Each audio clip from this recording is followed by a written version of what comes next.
Hello, friends and travelers. Welcome to the Soradit channel, where tonight we shall be telling you another tale from the campaign that is The Curse of Constantine.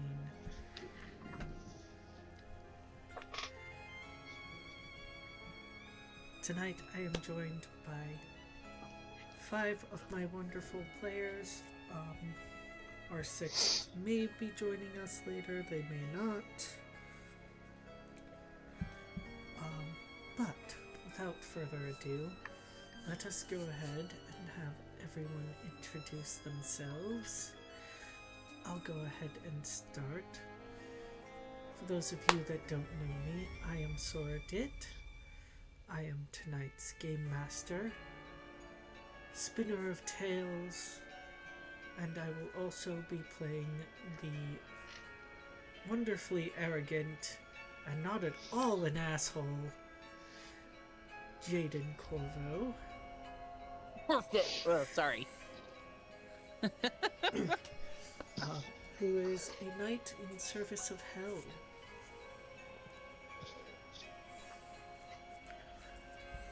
So, any volunteers to go first tonight? I'll go first.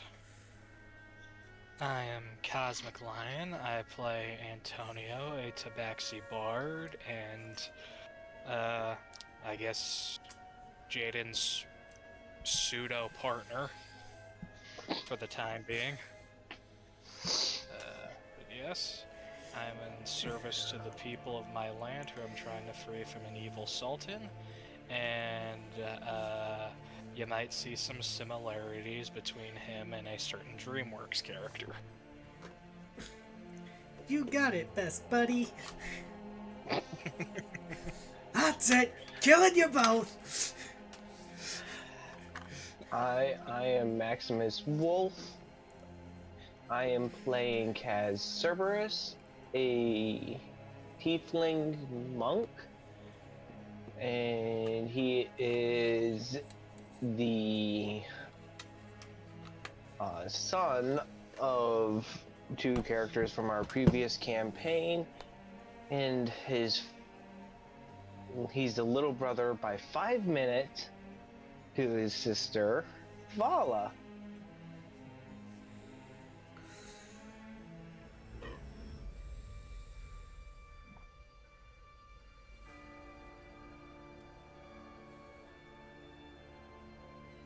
Hello, my name is Captain Jackie.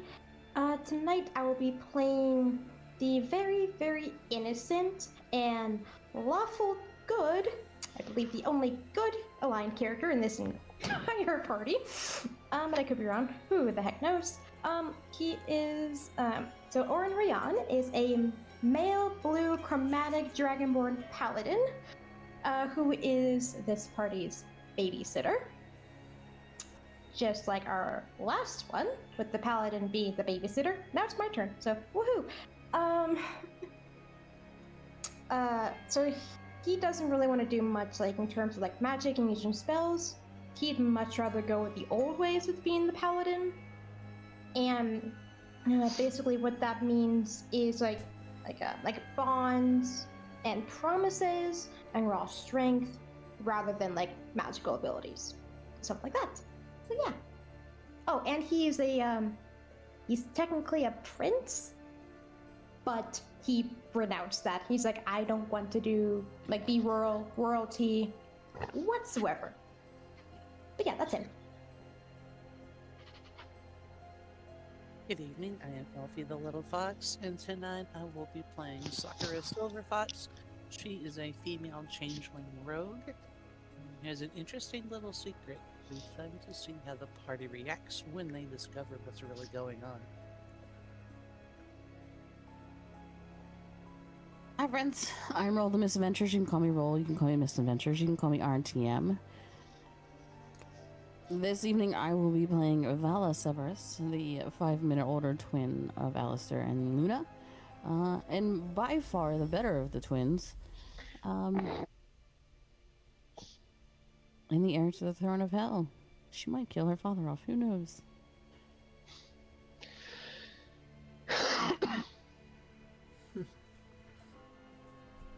All right. So, unfortunately, my typical note taker is not here. Oh, you have me. Would anyone like to do recap of last session?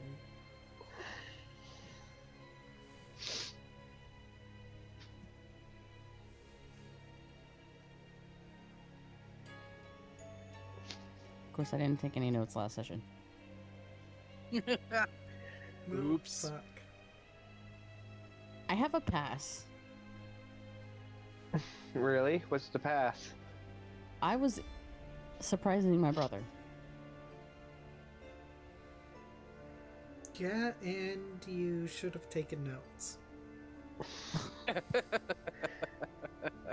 All I remember is telling two kids in a bar the story of Shrek 2. Shrek 2, Day of the Donkey. You got petted and you got your ears scratched and all kinds of fun stuff from what I heard later. Alright. That was so funny.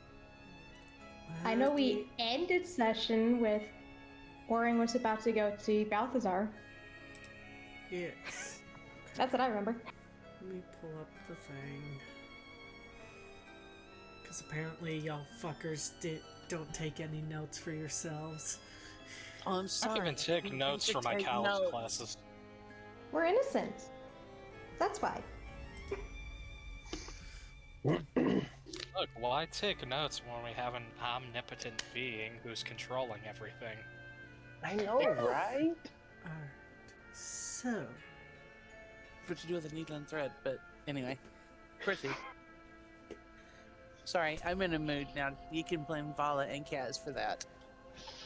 What did we do? You existed, and your mischievousness is wearing off. Did you Oh. hear what I said?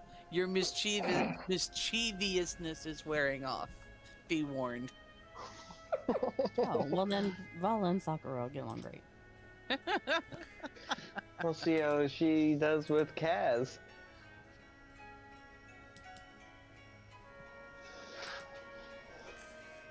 okay. So, we need this. Ah, yes. We began last session with Sakura arriving at Dragonspire City as Killian brings her to the Isle of Sun, telling her to ask for Ezra and tell them that he sent her.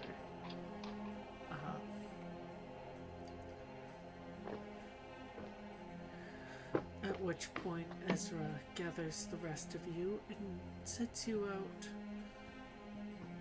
on a mission, telling you to clear out a group of travelers gathered by. I thought it was it the western or was it? I could have sworn it was. I think the it was just southern. gate. Yeah. Okay. It was the southern gate because Yep. the eastern was the docks. Right. Southern gate of Dragonspire City, blocking access to the gate there.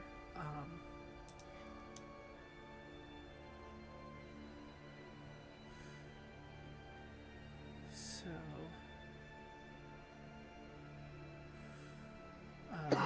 Trina played with her new ring a little, seeing that it reappears on her hand if she takes it off.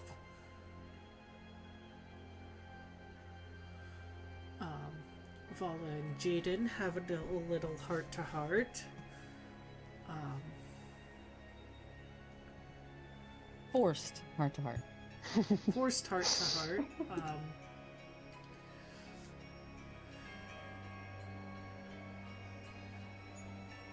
Eventually coming to a tentative agreement at the moment. with Ezra reminding Vala of a certain conversation he had with a particular tiefling that now sits on a throne in hell.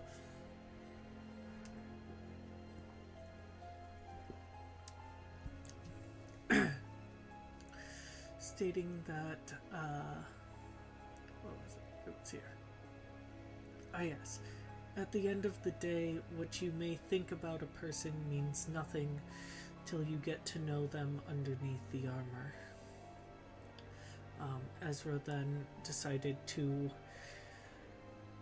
force Jaden and Vala under a Zone of Truth spell to get them to agree to work together.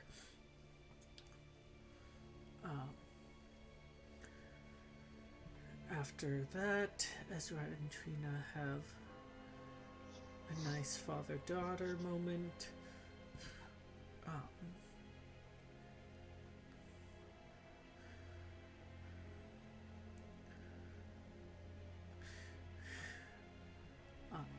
With Ezra telling his little girl to go and live her life.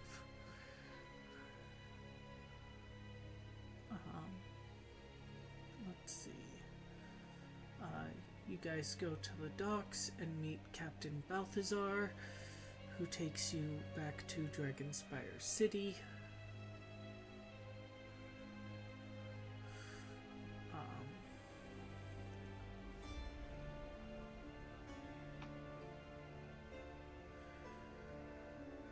Sam decides to go look for her Aunt Nobara, and I think Vala and Kaz went along also. yeah,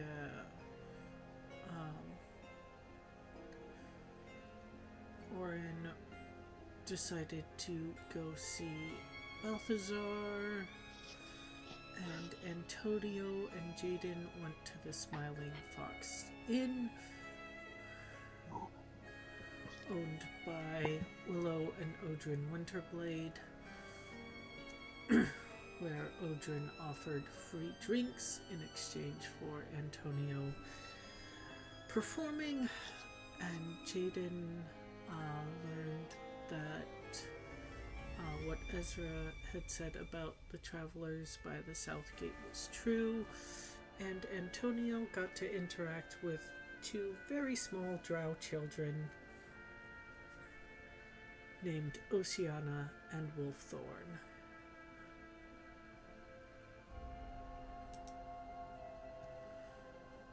And that is where session 2 begins. I will have to have someone take notes for this session later. I got you this time.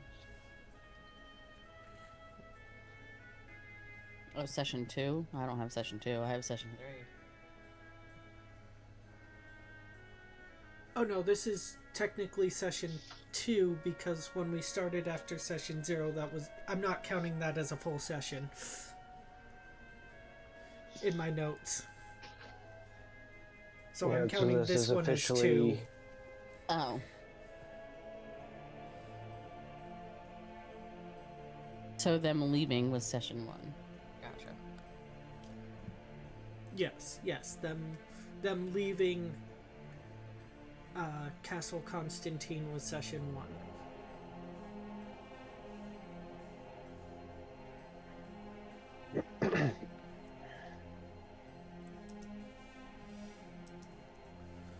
Alrighty, so we did Jaden and Antonio's segment. I still have to do Orin's, and then I think for Trina we will backtrack when they're here, if they join tonight or next session. So before I move on to Orin, Sakura, is there anything you wish to do in Dragonspire City before going to the South Gate.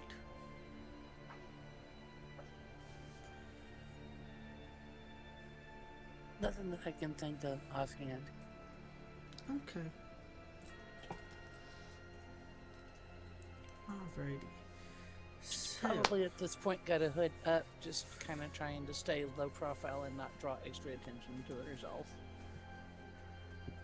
easy enough. There are plenty of travelers in Dragonspire City. It's pretty easy to blend in with the crowd if you try. Just Don't go with the twins.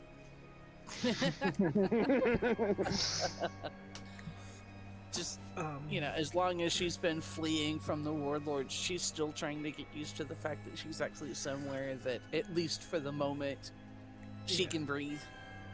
So she's still kind of I don't want to say touchy because that's not the word I'm looking for. She's still very cautious. So actually, funny you bring that up. This is probably the biggest city you have ever been in, Sakura. Okay. Because Big city means more people. More people means easier to hide. yeah, I don't think you would have. You probably wouldn't have gone to the capital city of Kyoko, given things and situations.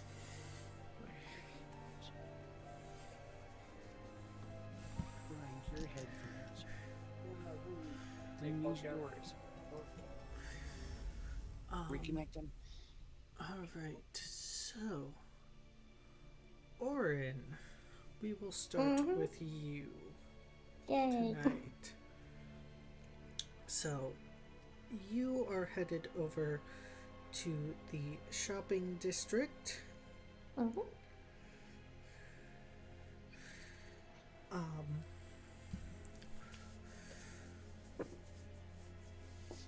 You've been here a couple times, but some of the stores have changed since you were last here. So it takes you a little bit. You occasionally get turned around simply because that shop was a different one the last time you were here. But Makes eventually sense. you do make your way to Balthazar's Magic Emporium. Woohoo.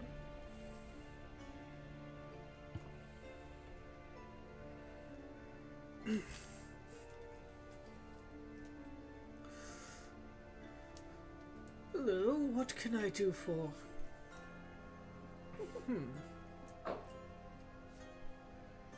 I know you. Don't tell me. Let me figure it out.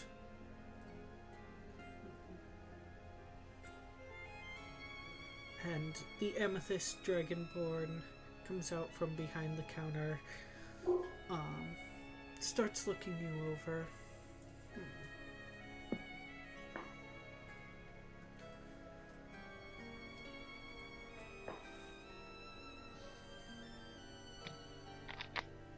No, you're not Winterblade. You're far too young, but also far too old to be one of his children.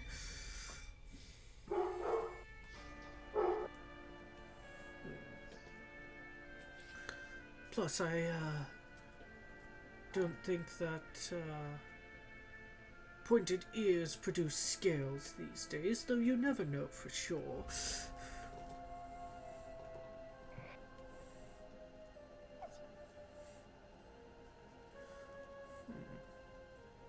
Wear the armor of one who has been called to a higher purpose.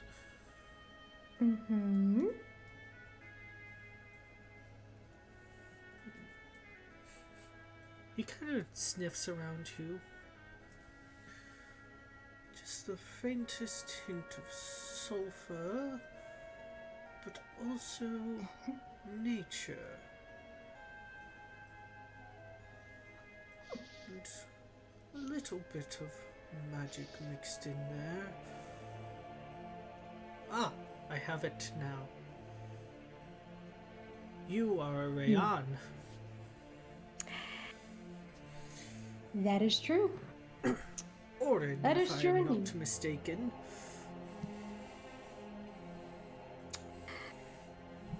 It's nice to see you again, Balthazar. It's been quite a while. Taz, the last time I saw you, you were only as high as my knees. Yep, and here I am all grown up.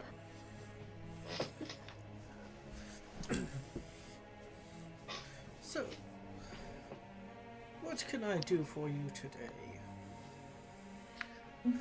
Well, I have a new group of, I don't know, acquaintances. Don't really know if I can call them friends quite yet. But who knows, they may grow on me. So, is it your mother or your father you take after more? I have spells to add to spell books.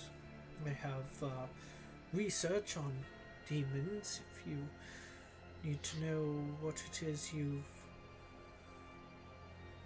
gotten yourself into.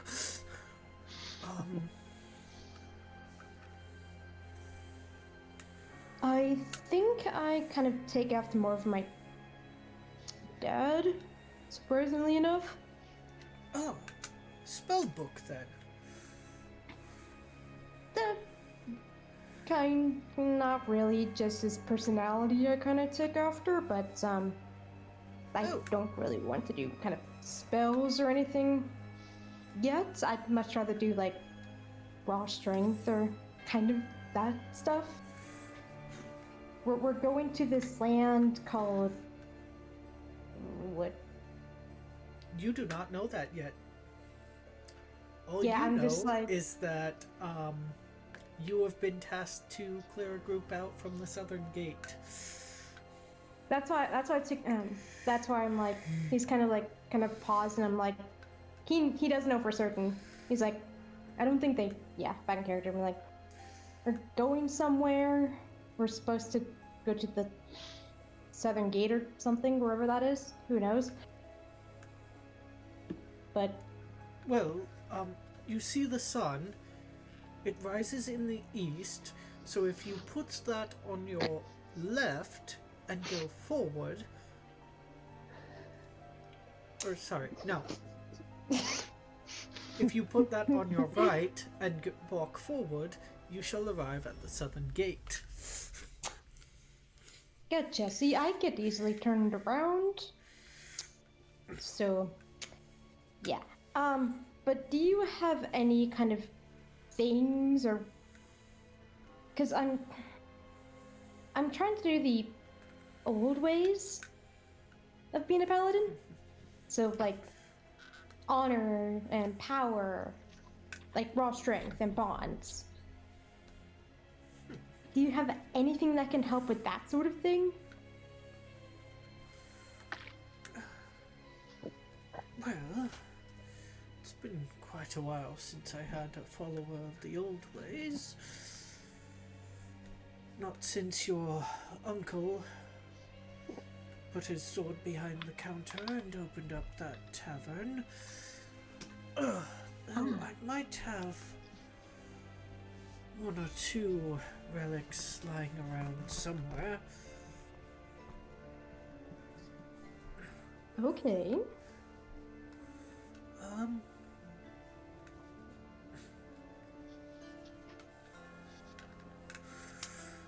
And Balthazar kind of waves his hand, and like boxes start flying all around the store. No, not that one. Just starting out, that's definitely beyond your price range. Yeah.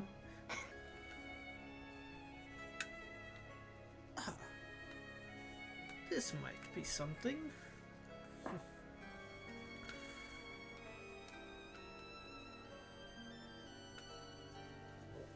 This used to belong to an old friend.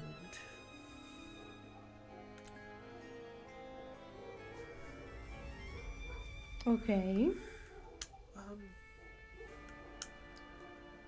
Let me ask, how much gold do you currently have? Hmm. Um.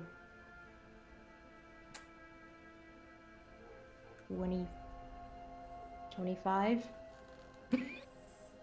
Oh, Not much at all.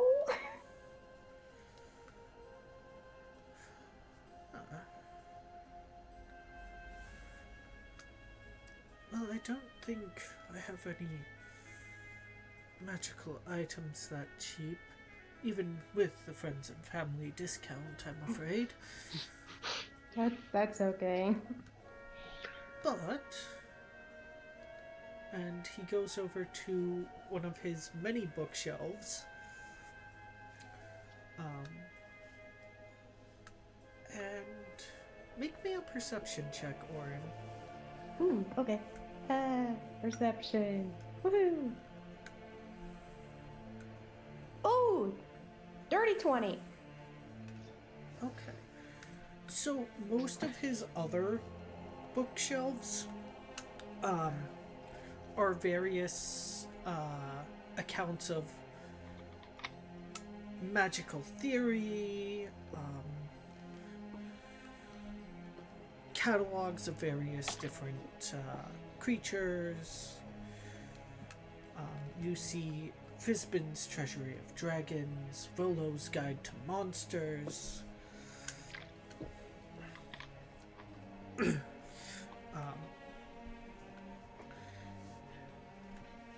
Bigby's Theory on Unified Conjuration.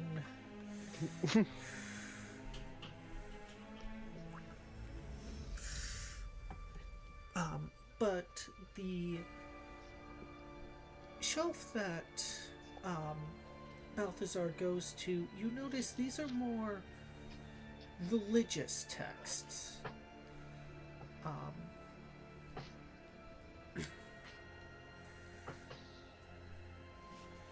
You see an accounting of the divine contention.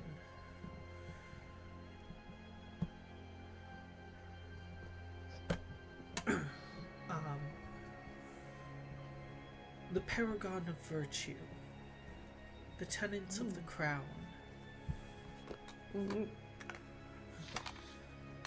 and lastly, the fall of Jurgle.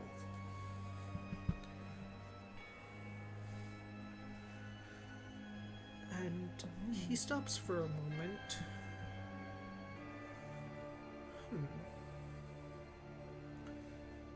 You said the old ways, honor, virtue, Correct.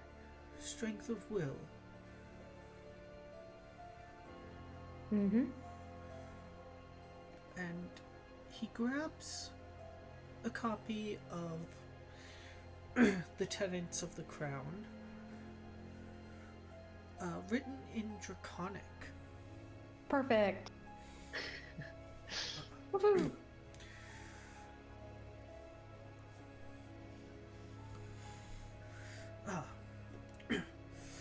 Here is something that might get you started a little bit. And,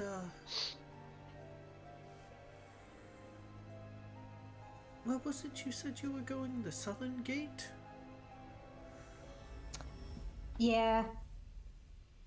You kind of pointed me in the right direction, so I'll find my way. Well, if you continue to go further south, you'll end up in Menagerie. And he pulls one of his history textbooks. Cool. A brief summary of the culture and customs of Menagerie. Ooh. Menagerie for dummies.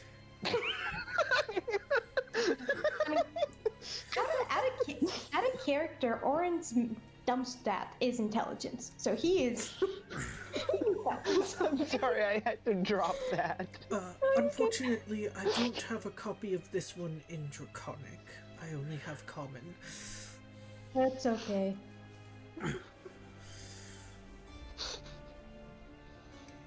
And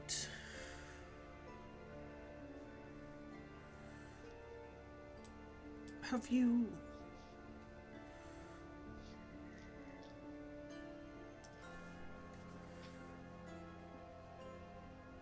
I know you said you were following the old ways. Yeah. Is there a particular deity you find yourself drawn to?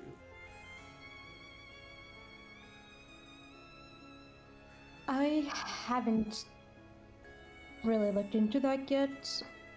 Haven't really fully done that.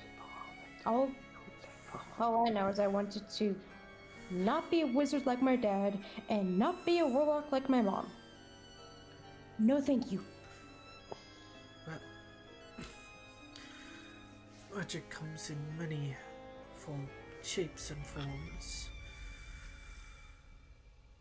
But I can understand the desire to do something different, to be your own. So, for these 2 books, it will be 10 gold. Done. Thank you. Thank you so much.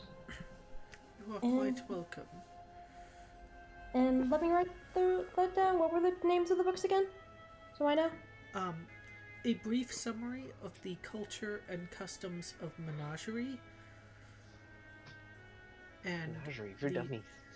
second book was The Tenants of the Crown. It seems to be a book primarily talking about paladins of old who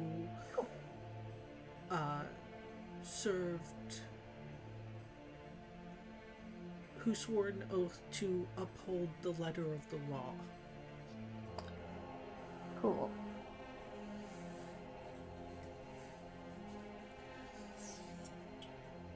Sounds good. Great. That means if he studies that, he'd stop the potential chaos from the twins. So, with those 2 books set, is there anything else I can help you with today?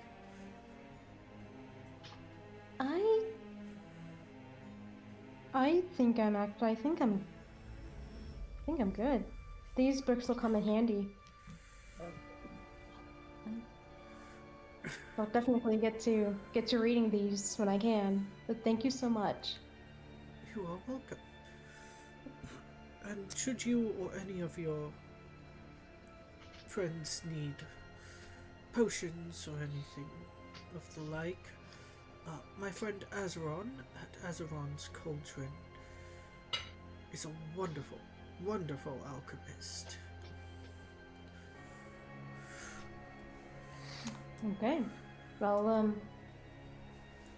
I'll let them know. I should probably get a drink, because I need something to calm myself down, and then get ready to babysit, in quotation marks. They're already chaotic as it is. Especially 2 of them in particular. And I'm gonna leave it at that.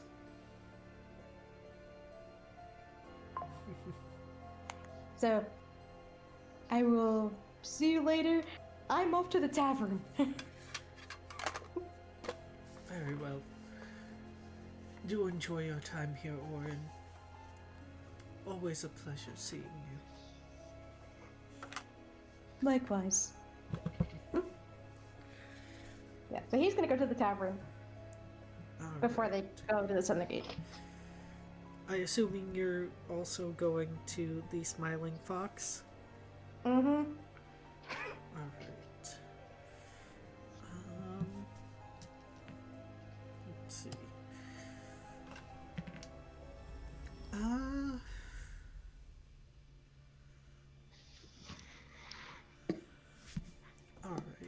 So, you make your way to the Smiling Fox Tavern. Whereupon inside you see Odrin manning the bar. Willow is... I will let Willow decide what she's doing. Yay!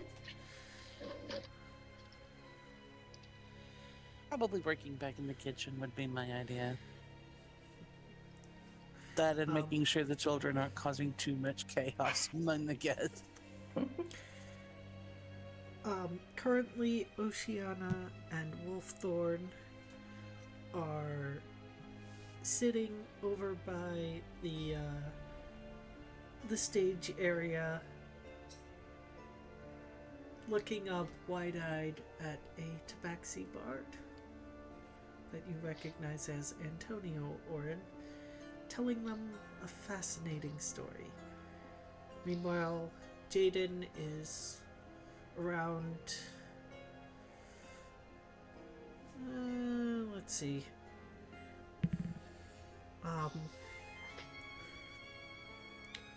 Currently arm wrestling one of the patrons of the tavern. Willow's gonna head toward the stage with a big glass of water for the bard who's performing. Looks at it. I hope my children aren't causing you too much trouble. Nonsense. I was just finishing my tale. Mummy, And as big kitty!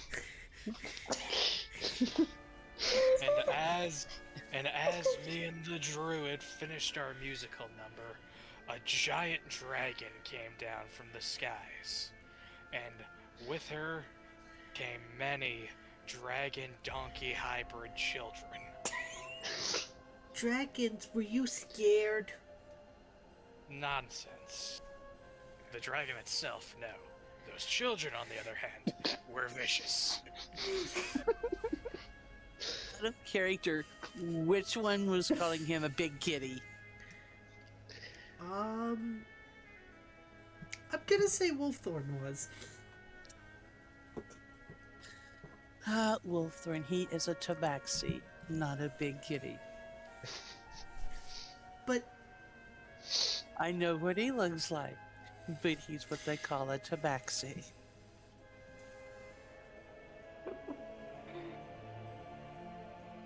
kitty.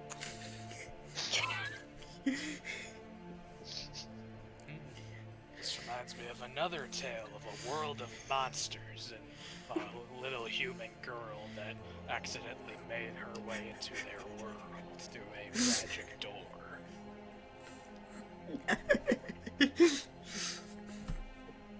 Willow's just gonna grin and chuckle. Let me guess, her name had to be Alice.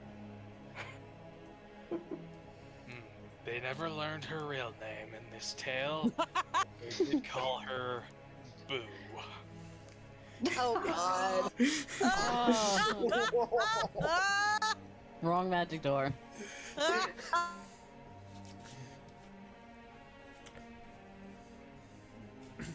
Come for the intrigue, stay for the memes. Pretty much. That's our group for you. She's gonna set the water glass down by the bard and softly chuckle. If you need anything, just let my husband or I one know. If you need anything to eat, again, just let us know. We'll get you taken care of. It's the least I can do for you. Being patient with my children, and for one of them calling you a big kitty. The least I can do is get something for you to drink and some food in your belly. Nonsense. The guards back in my homeland call me far worse. I will take some fish if you have it, though. Do you have a preference? Yeah, just some basic cod. I'm not fancy. Grilled, fried, how would you like it? Grilled, please. I'll be back in a few minutes. Thank you. Children, Be nice to the tabaxi. Don't give the bard too much trouble. And looks over at Wolfthorn and kind of raises one eyebrow like I'm talking more to you than your sister.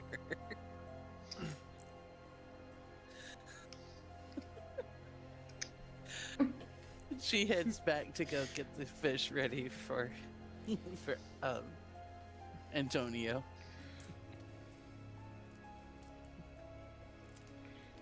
Which out of character is hilarious because we all know who is playing the voice for that particular character that bears a striking resemblance to ours. Sorry, carry on. So, Orin, as you walk in, well, if it isn't my favorite nephew and godson. I told you you'd see me again.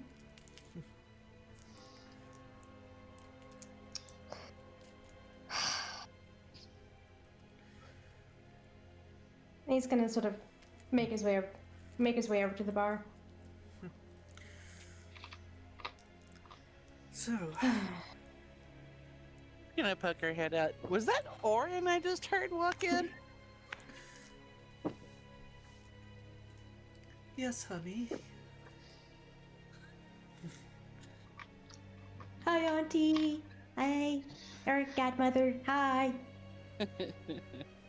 Hello, Hello. Orin. You look like you're doing well.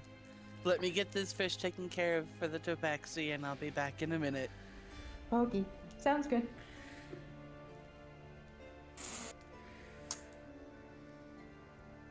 I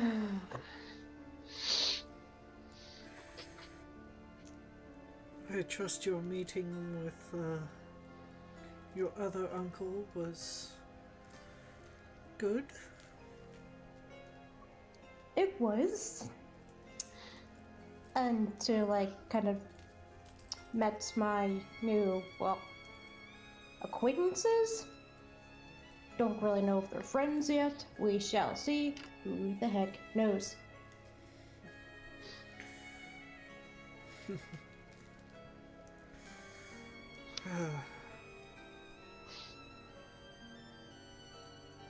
Just two of them in particular. I don't know how they're going to grow on me. I don't know.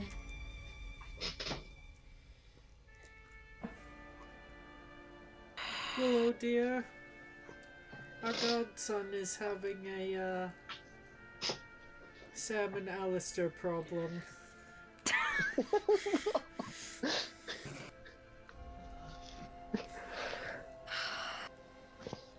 Oh boy. Looks like we're not done being babysitters yet after all, my love. Apparently But not. that comes out of the kitchen with the grilled fish, takes it over to Antonio, steps back and gives Orin a big hug. Trust me, your uncle and I know exactly how that feels. We've been babysitters many a time for a party, haven't we now, my dear? Too many times. And now it's my turn. Good, at least it's somebody else's turn for once.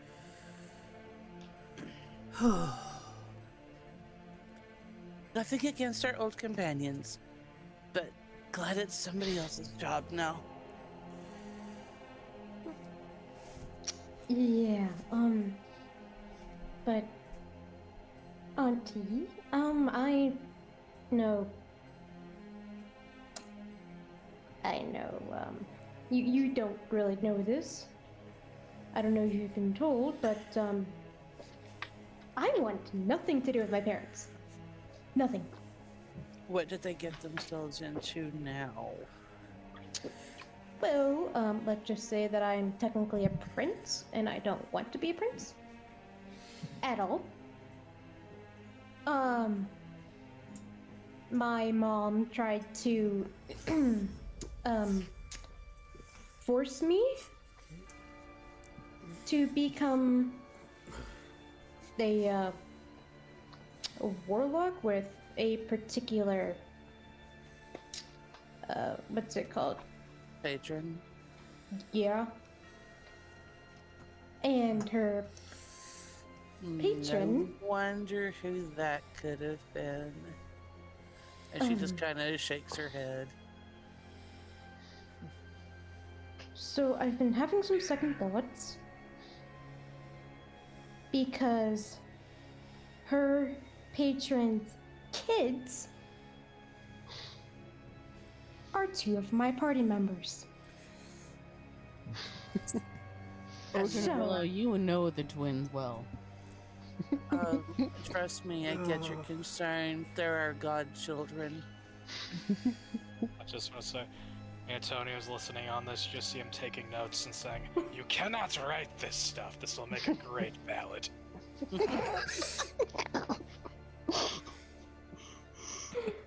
Willow's gonna look versed at the on- bard and jokingly comment, "Don't make me take back the fish." I just kind of chuckle and shake her head like, I'm not really gonna do that. I'm just yanking your chain, dude.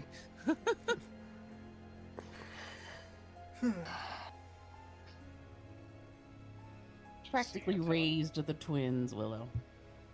Hmm? You practically raised the twins, Willow. Mm-hmm. Tried. So I'm asking for advice on how to Good deal luck. with them. Good luck. I wish you the best. If I were to figure out that secret, trust me, I could make $1 million off of it.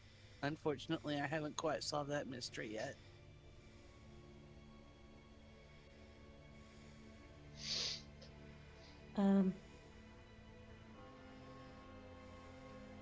Uncle Odin, do you have any advice for me? Please tell me you do.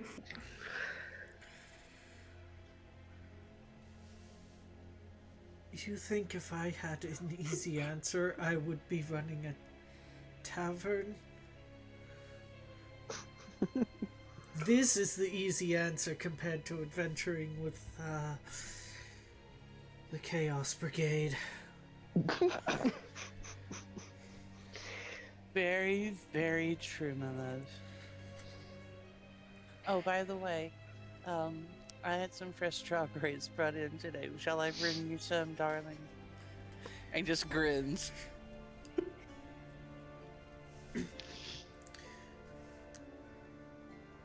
Always.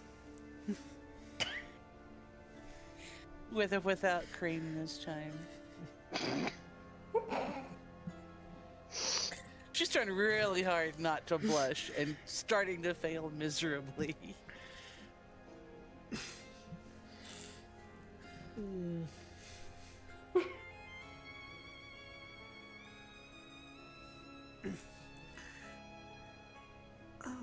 Without. I think we can get some cream later. Yeah, you can. Antonio had the word cream. Right? Speaking of food, Willow heads back into the kitchen and grabs the strawberries, brings them out, almost the same color as the strawberries, and grins and says, just wait till later. You'll get yours. I was kind of wondering if you guys had any. I do kind of have a weird craving right now for I don't know, bit of an odd request, but What's your tummy asking for, or Oren? My mom said that her brother opened up like a bakery here, kind of somewhere, Oh no. and some like blueberry muffins. Be careful with the blueberry muffins, okay? All I can tell you. Good luck. down the street about 2 blocks, and it's the big purple building on the left. Be careful with the blueberry muffins. Awesome. Thank you. But for now, I kind of need something too. I'll pick some up for my friends later on, before we go to the Southern Gate, wherever that is. But do you have some like recommendations for a particular drink that could kind of calm me down, make me less nervous, and wanting to throttle everything in sight? He says like very calmly, like, no chaos. No chaos. He's trying to prepare himself. I've got some fresh dragon fruit juice if you'd like. Ooh. That actually sounds nice. I'll be right back. She steps into the kitchen, grabs a big glass, fills it full, comes back out. Enjoy. Let me know if you need a refill. Do I owe you anything? Your family, don't worry about it this time. Oh. Thank you, Auntie. He's gonna start drinking it. She just kind of looks back over her shoulder to see what Odrin's doing, and if he's eating the strawberries, she's probably going to start blushing again as she heads back to the kitchen. He's had a couple, and Is he making tomatoes jealous as well at the moment?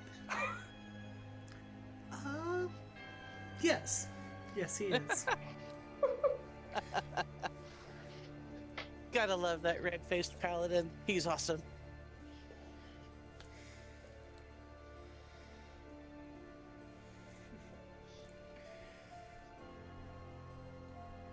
This is Alright. awesome. Thank you, Auntie. He kind of yells and he's like, drinks some more. Kaz and Vala. Aside from going with Trina to try and find her Aunt Nobara, is there anything you two would like to do in Dragonspire?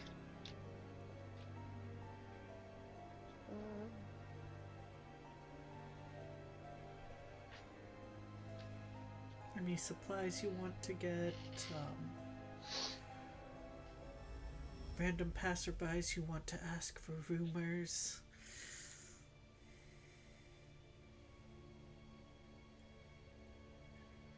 Kaz would probably keep an eye out for like someplace where he can probably get like caltrops and ball bearings.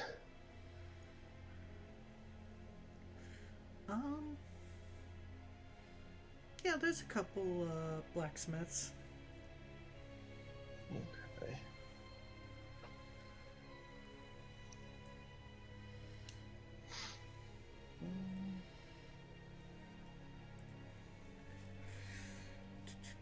No, because Vala has something she can ask Odrin for. Oh. So eventually you'll be making your way to the Smiling Fox as well, Vala, then? Mm-hmm. Alright, so... Kaz. Hold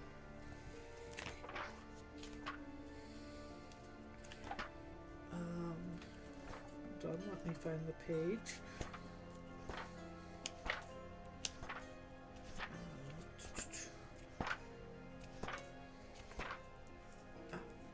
Here we are. So you want...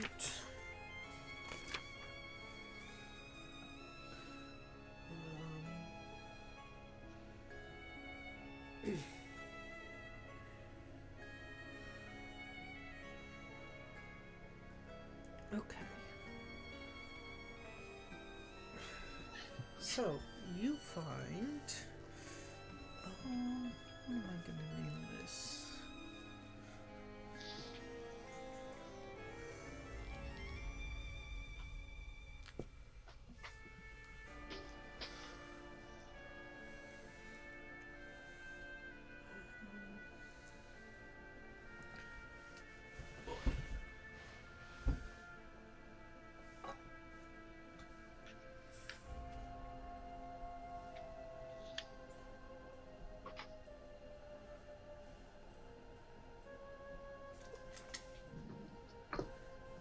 You find a blacksmith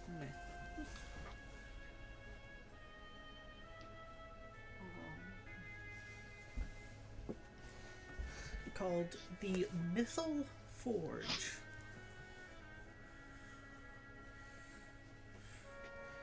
That is Mythal. Okay.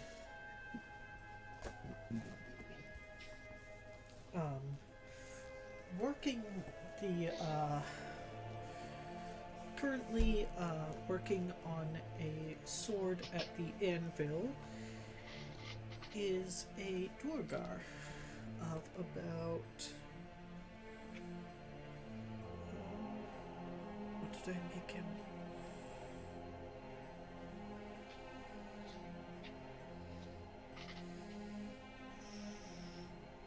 Did you just say a Duragar? Yes. Okay. I'm glad this isn't the original campaign that Willow was in.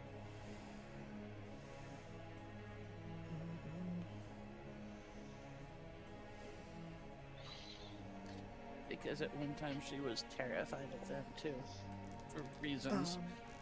About 4'5", with red eyes, gray skin, and white, bald but with a white beard.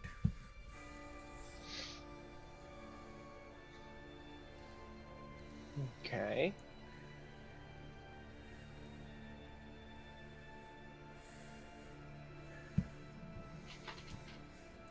Currently, he does not hear you, due to hammering the sword. If you wish to make your presence known. I look around and see if there's like some kind of bell or triangle to basically ring to get his attention. There's a small bell. I'm going to ring the bell once.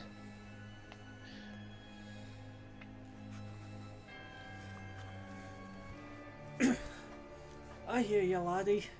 Be with you once I finish working the kinks out of this blade.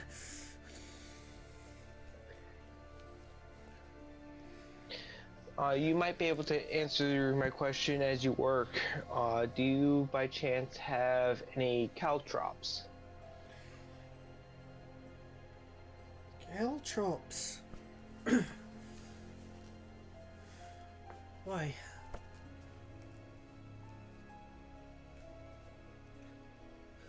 Such an item would fall under the purview of the crown. And can only be purchased by authorized individuals.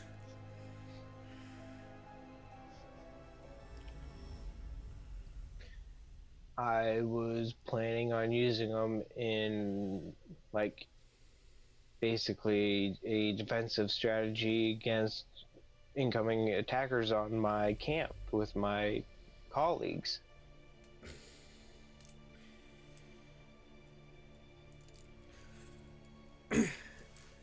New laws came down about 2 months ago. Huh. Apparently, some young idiot thought it would be a good idea to put caltrops down all the guards' pants. That was probably Alice. That's horrible. Well, as such, Lord of Dragonspire said caltrops require prior authorization or a recommend from one of the ruling council in order to purchase.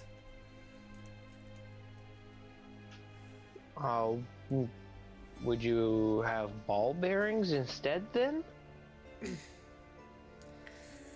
Hey, ball bearings are simple enough.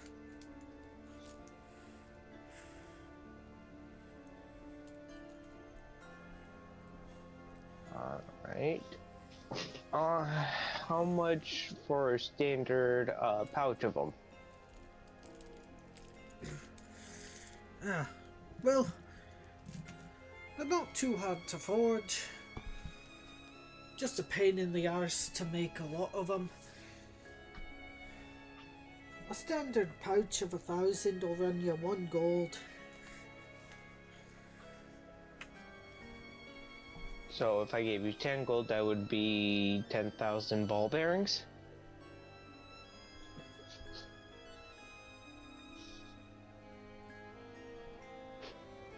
Let me finish working on this and see if I have enough.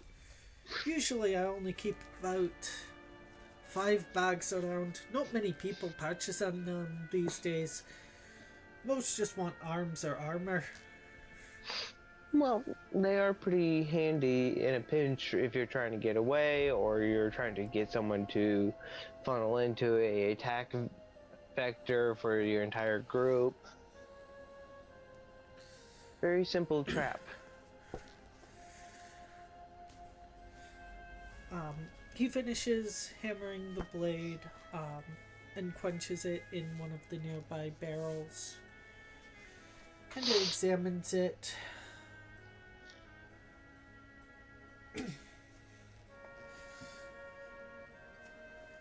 Now that's a beauty right there.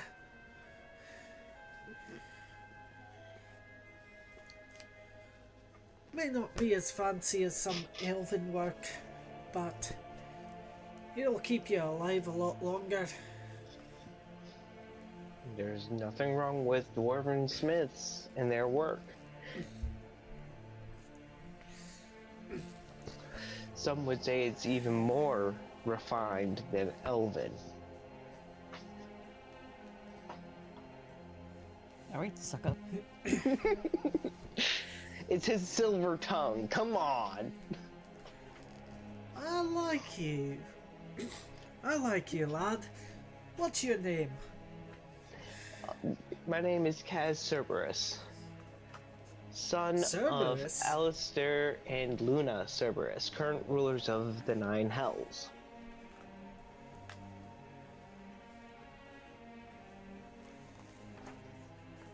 He eyes you for a second.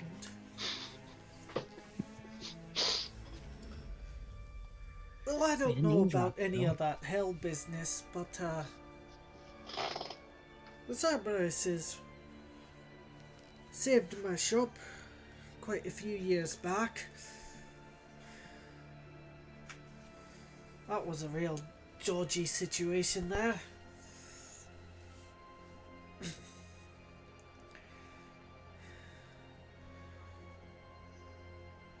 You said that that you're their son? Indeed I am.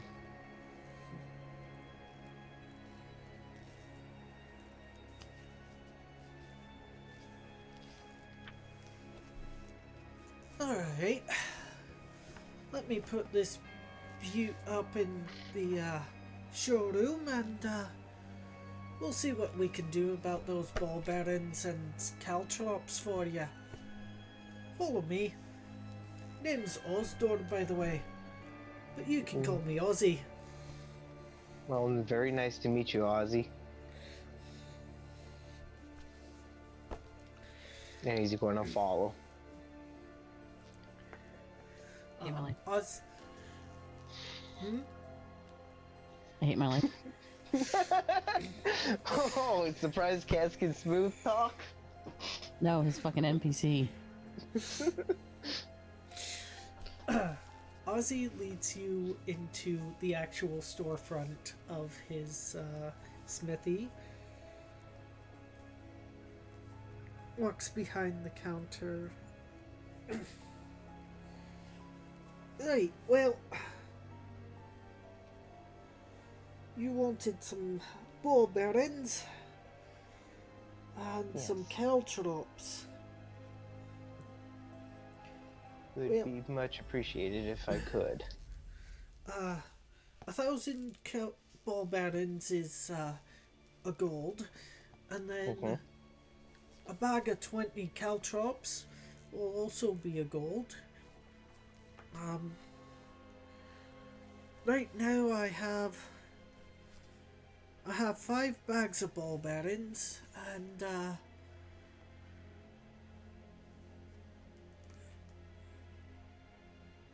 I've got 3 other caltrops.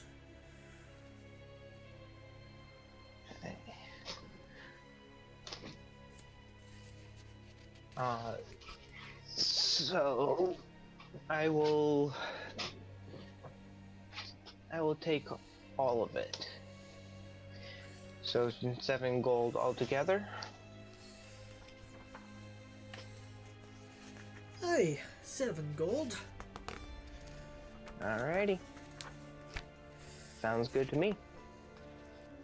Pleasure doing business with ye.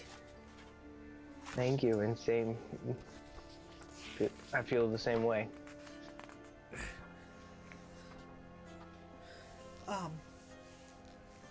If you need any weapons, feel free to take a look around.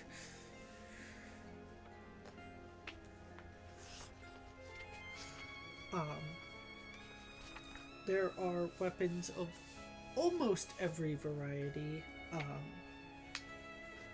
and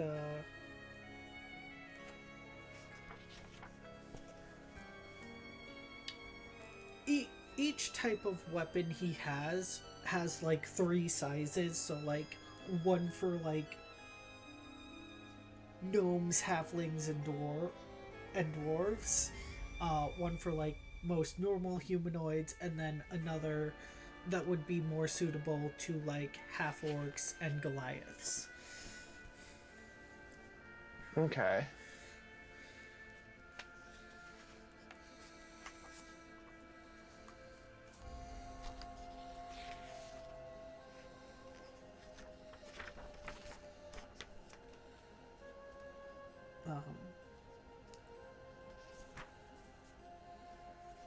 Bala, are you just standing around, or are you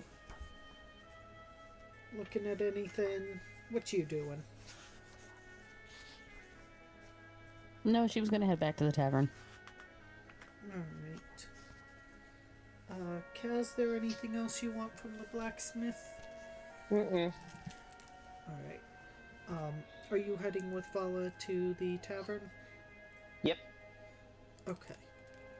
So, then the 2 of you will regroup with everyone at the Smiling Fox. I was wondering when you 2 would stop by. A pleasure to see you both again. Come, take a seat. Vala walks in, looks at Orin, and goes, "What's up, dickface?" Casual face palm. I've told you multiple times to not call me names, and I will do the same. Got it? Whatever, slutbag. Anyway, From the kitchen, they're gonna hear Willow go like, "All right, hell on wheels, calm it down a bit. Don't make me come out there and grab you by your ears again, Vala. I'm not my father, but nice try. Doesn't mean I won't grab your ears again. Behave, young lady." Like, you could do anything about it anyway. Oh. Before she can even realize she's out of the kitchen, she's got Vala's ears in her hands. "I told you to behave, young lady." She's just like face down, like, ow, ow, ow, ow, ow, ow, ow. You're lucky she dealt with you before I did. You know what? For shits and giggles, Kaz will attempt to reach over the counter to grab a empty cup.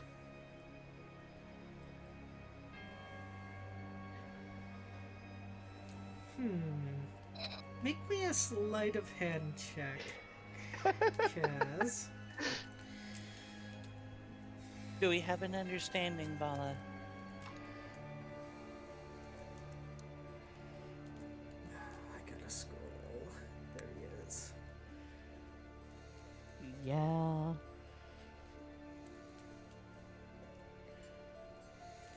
I may be short, but I'm a lot quicker on my feet than most people expect.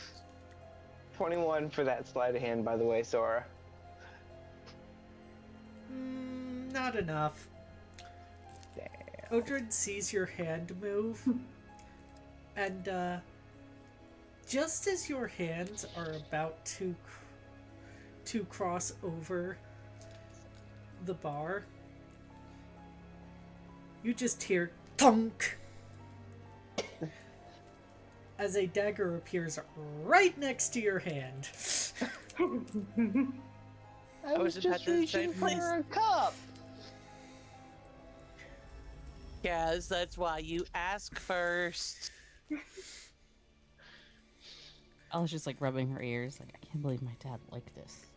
Fuck. My dad's an asshole. He's such an idiot. You God. may be from hell, but I know we've taught you manners. Now, what do we say when we want something? Gimme. Odrin bops you on the head. Try again. Gimme, please. Could use some work, but I'll accept it. This time. Thank you, Uncle Uldred. And he takes the cup. Speaking of things, and like Vala's demeanor completely changes when she turns to face Odrin, which is reminiscent of her father, because like, yeah, she thinks she can take Willow, even though like her father and Willow were real close. She's like, I can fucking take this bitch. Like it's just fucking, it's just look at her. Like, I can fucking take her. The sad part That is has- Willow's actually the scarier of the two at level 20.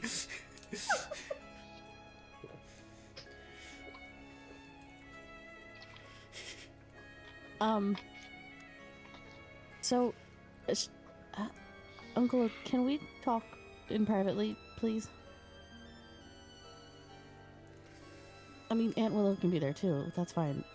She knows about this. Well, the thing that I'm gonna ask you, she knows about. She doesn't know that I'm gonna ask you this thing. But, yeah. Alright.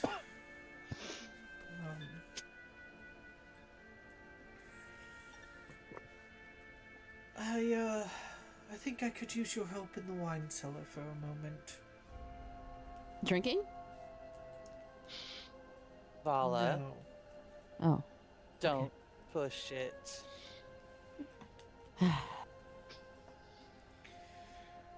Fine. Help. Right. Right. Common folk. Right. Got it. Okay. Sure. I would love to.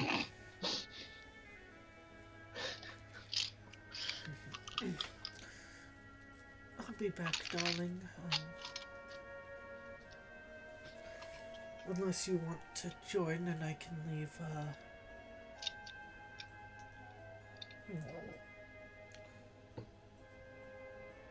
Now I need another NPC name.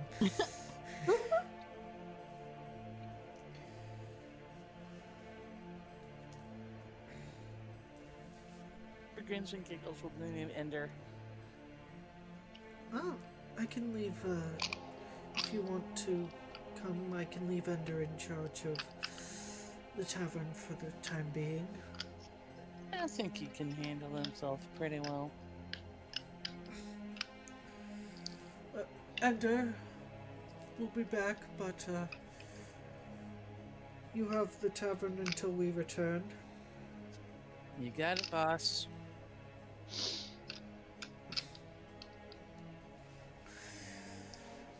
Alright. Vala, follow me. He follows. And Willow follows behind. Much more like respectfully than the party has ever seen her before. Or you may have seen her interaction with Willow and Odrin, being y'all being all of them being close. Mhm. So you know she like there's respect there, obviously. The more than like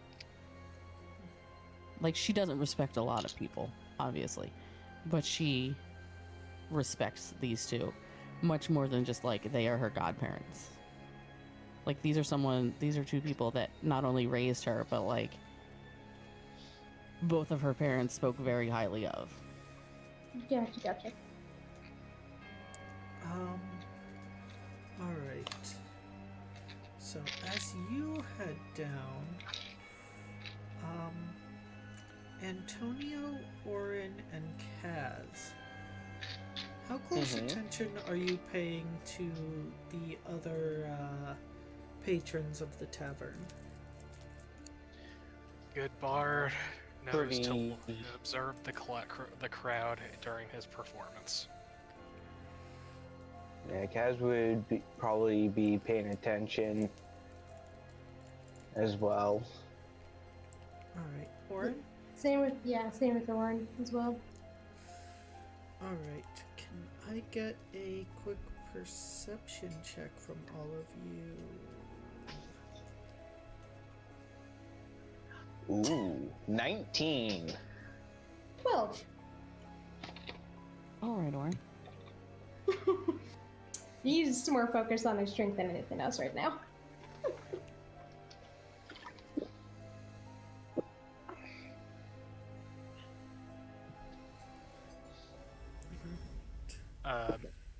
Dude, come on.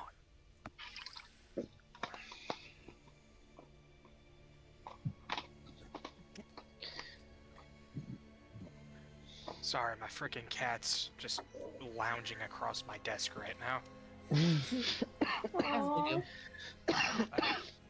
Okay, I accidentally rolled 2 perception checks. The first one was, I can't tell if that was natural or dirty, but it's a 20. What's your bonus to perception?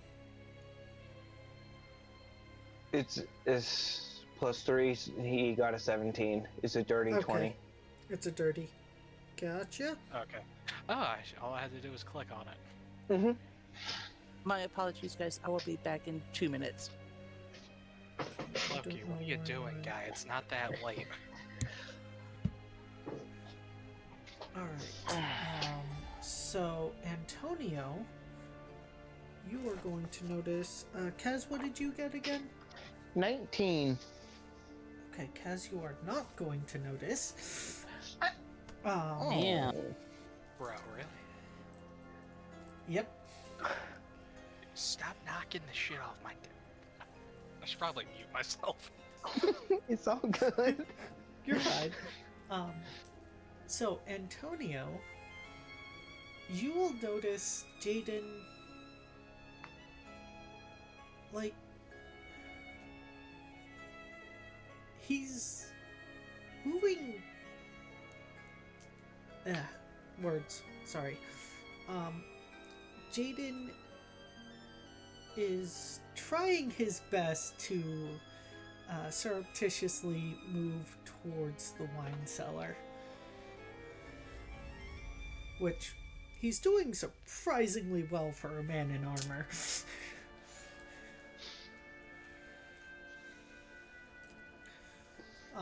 It seems no one else has really noticed him making his way over there.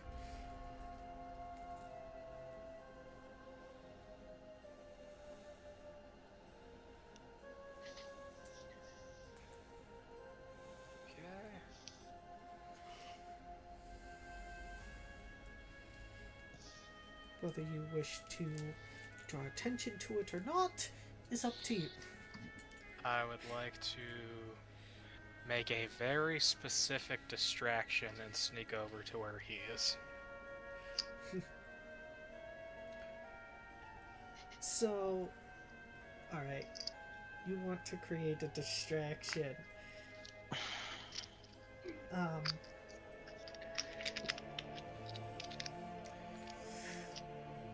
You know what? I'm gonna do this because it's gonna be funny. You look at Oceana and Wolfthorn, and are like, alright, I need a favor from both of you. I need you to make as much noise and as much of a ruckus as you can. That wasn't what I had in mind, but okay. Oh, you had something in mind. Never mind. Go ahead. Oh, you fucker! Okay, ahead. everybody. Now for my next tune. Join in. It's one I believe we all know quite well. There once was a ship that put to sea. The name of the ship was Ability.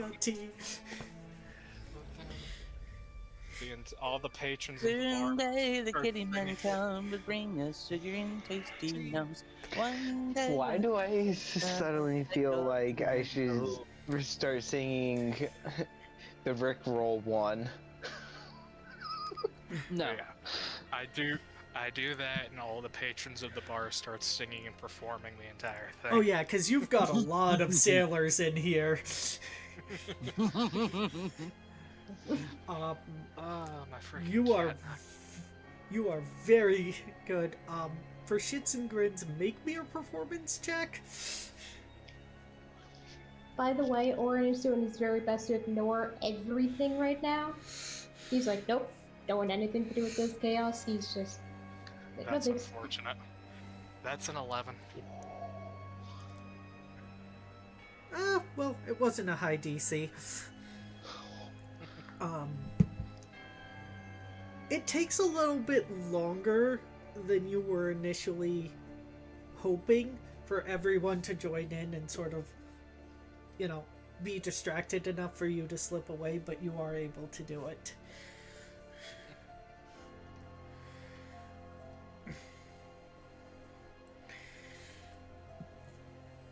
And then I catch up with Jaden.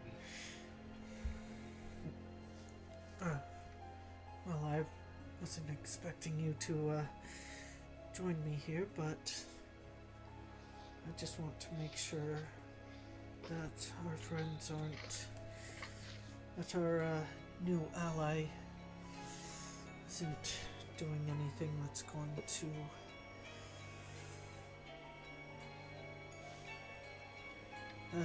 compromise our position.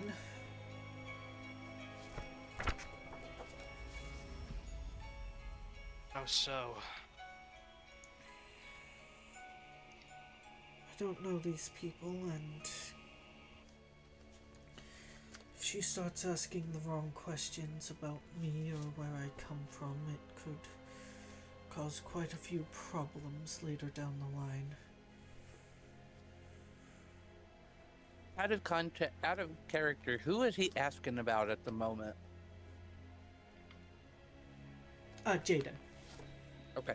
No. Sorry, I'm saying, who is Jaden right. asking about? See that she starts asking too many questions, so I'm trying to figure out which she they're talking about. Vala. Ah, gotcha. I just want to be sure that I'm not put into a position that I can't get out of. What exactly is your plan if they do ask those questions?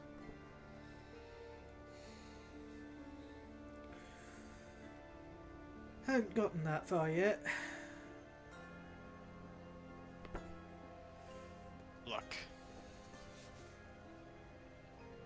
When you were outed in the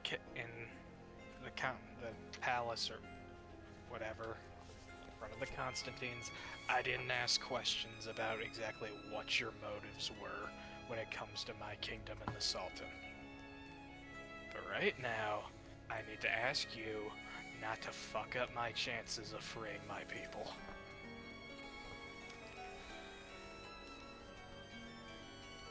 Our people, Jaden. Or our people, Antonio. Our people.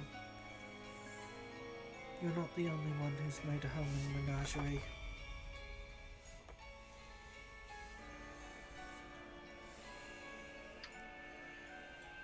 Look, I can't tell you everything, but what you need to know Because I'm on your side.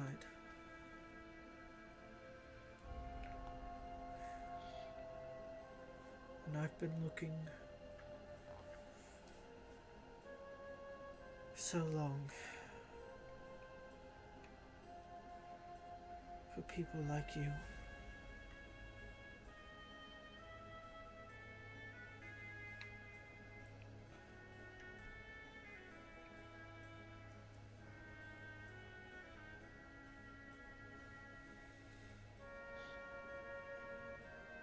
I hope that this group we're with is the right one, but I have to be prepared in case they're not.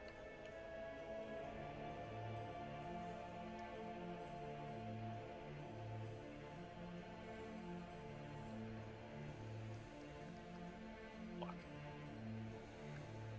you clearly do not have a plan going down to that cellar.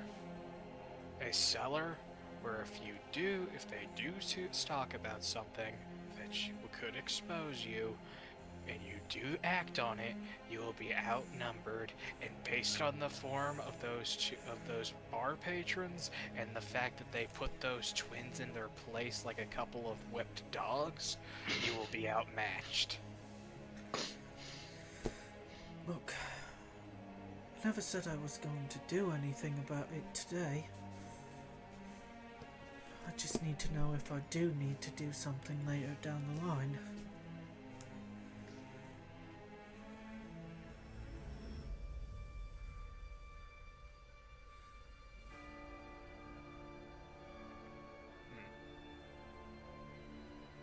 And how confident are you in your stealth skills? I mean, you couldn't even sneak past the guy entertaining a room full of drunks. Look, I wasn't even planning on fully going down there, just getting close enough to overhear.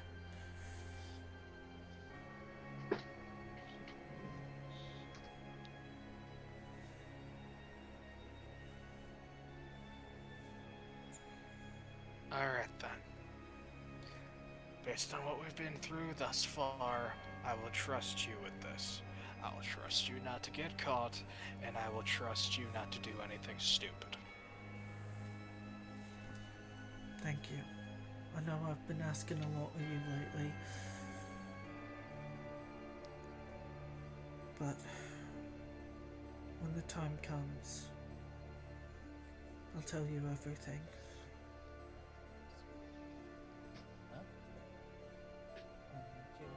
Alright then. Well, good luck to you. I need to get back out there before they notice I'm gone. Fair enough.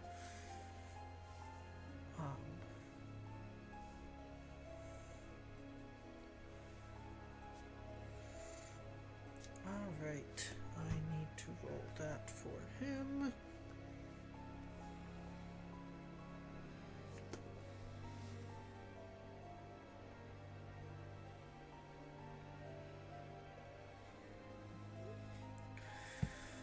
Alright, so let's see.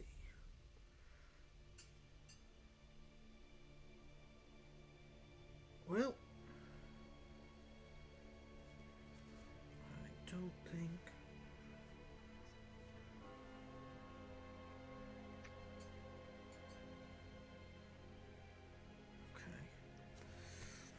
I have to check something. Vala down in the wine cellar.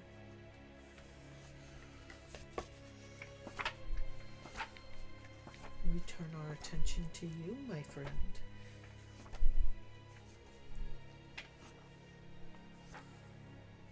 I have two favors. Well, they're not really favors. Questions? One I just didn't want everyone hearing because I don't want anyone knowing that I have this. So, if I remember correctly, Uncle Udrin, my Dad left something with you. It wasn't it wasn't the original. He wouldn't give me the original. He won't part with it. But he found a way to make another one. And I was wondering if you would pass it on to me.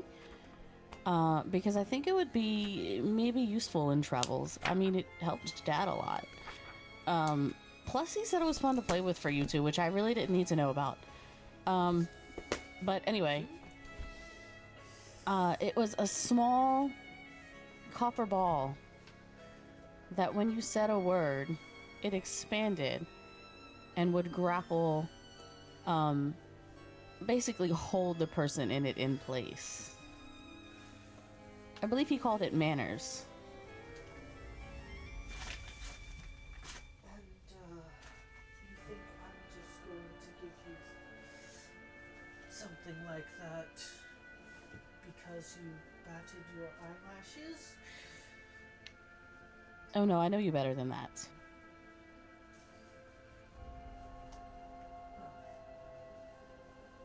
But, like I said, I mean, from the stories that he told me, it helped you guys in a few sticky situations. You guys ran into, like, I don't know, some weird old, like, I don't know if she was a demon or what. I don't, Jasmine, I think her name was. And he may have used it on her then. I think he did use it on the party a couple times, but like, that was because one of y'all were like acting a fool. I think he used it on Aunt Akira once or twice. But Aunt Akira is kind of a fool.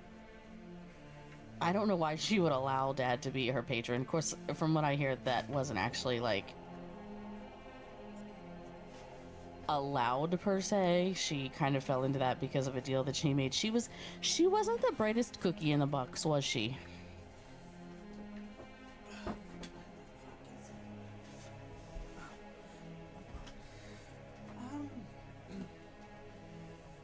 Maybe not, but again, that doesn't really answer why you're asking for it. Well, so I thought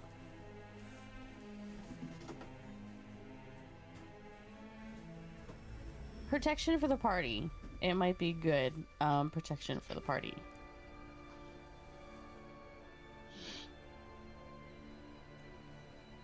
Specifically, your niece and nephew, also known as me and Cass. Well, I've known you too long. Why do you really want it?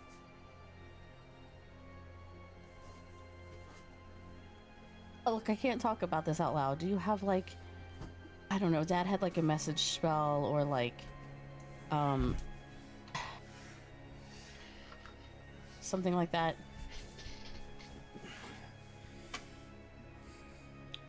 Don't think he does.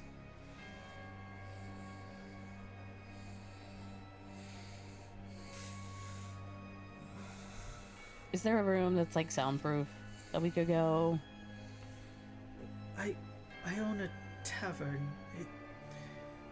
We don't have soundproofing in the bar. Sorry about that.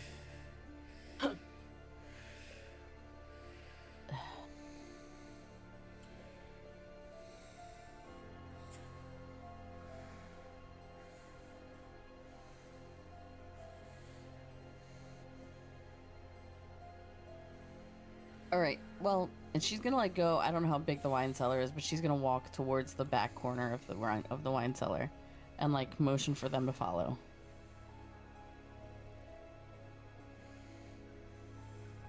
Oh, right. And then she's gonna talk really low to the both of them.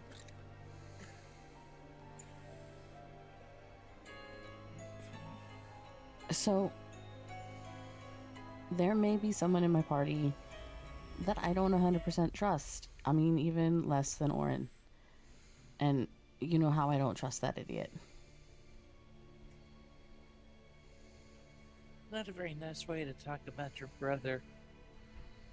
And she just kind of makes a face at Bala. That idiot, it's a whole different story. She kind of chuckles.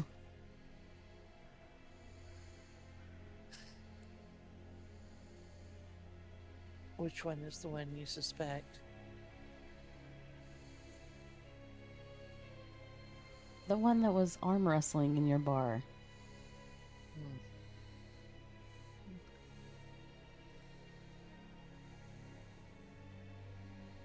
So, he says he won't kill me. Pops put some sort of magic over us, and that made us tell the truth. And then he quoted my father, something that he said to my father. Of course he did. And y'all know, like, she, like, y'all know that she calls Ezra Pops. Like, she just doesn't, like, you two are, like, the only two she respects, quote unquote. And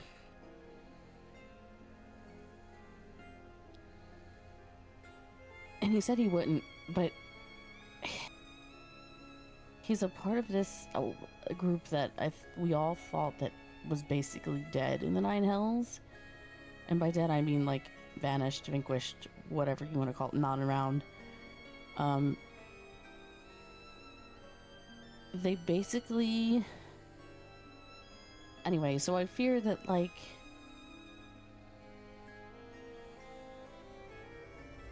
There's gonna be... I fear that he wants to find information out about me and Kaz in order to get to my parents.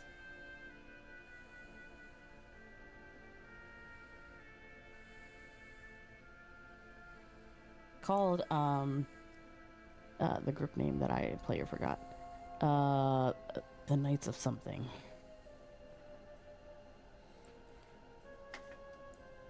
Oh, the Order of Desolation. Yes. Like, I know I have it in my notes somewhere. Yeah. Yeah, it's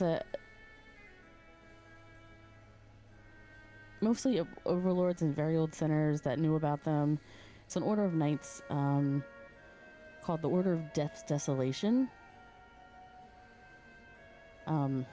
Usually it's a power grab, and most of the overlords shut it down as it's never works. But yeah, if that's in play, then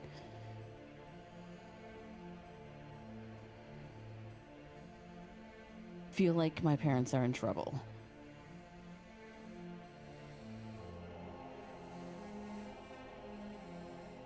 Right. I have to roll this.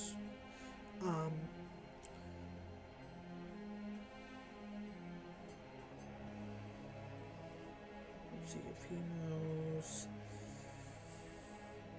No, I don't think he does. Willow, if you still have her sheet, can you give me a religion check, please? Wow, Odin doesn't know something about religion? That's insane. Give me 2 seconds to pull her sheet up. You should do a religion check. Yes, please. Okay. Yeah, Odrin rolled pretty shit on his religion check. It's a 15. Yeah, I don't think Willow would know either. The Order of Desolation is not familiar to either of you. Can you say to either of you, like, Odrin's a player and not you?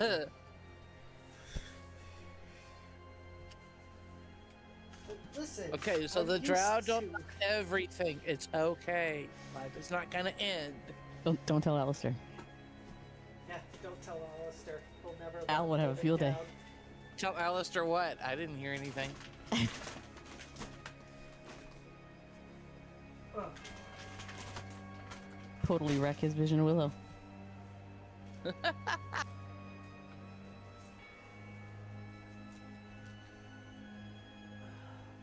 Willow's like second in his life compared to his own wife.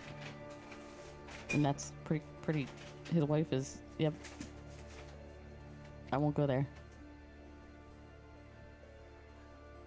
Look, she healed his hands, bro.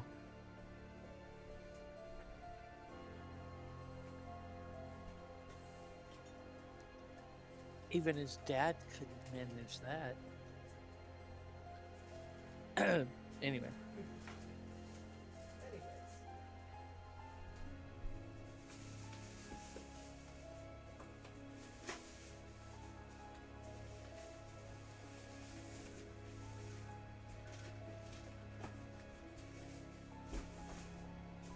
Look, if I promise that I won't use it unless I actually feel threatened, or if it's against someone's actually attacking me and or Kaz and or the party, can I just borrow it?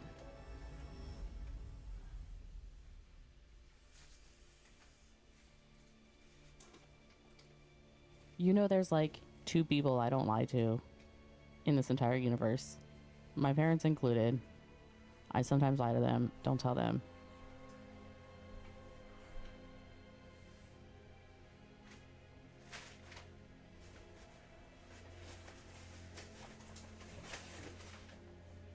For some reason, you people, my wonderful godparents, I can't.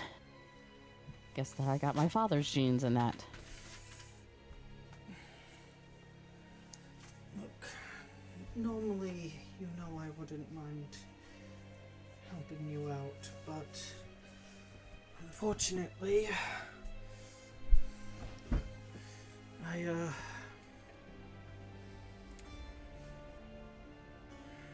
I currently don't have manners.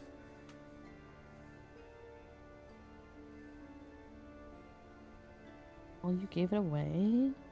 Telling Dad?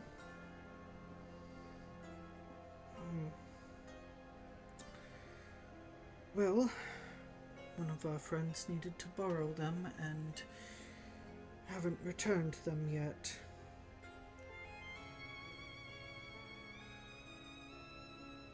Of course they did. They should be back within a couple days, but until then, I'm afraid I'm fresh out of luck.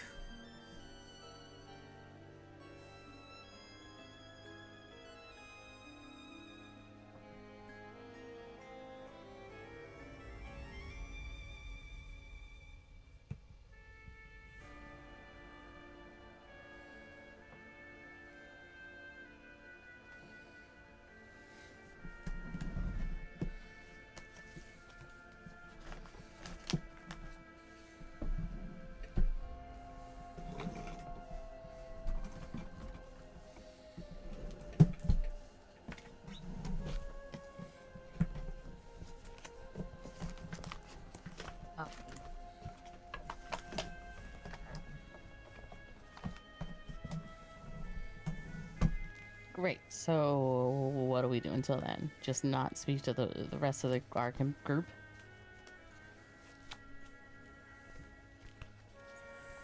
I'm afraid I don't have an easy answer for you.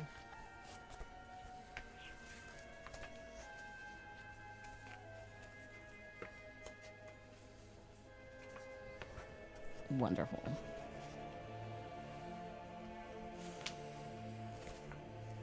Though, I will remind you, there was a time your father and mother were the least trusted members of the Chaos Brigade. And, well, look how that turned out for all of us.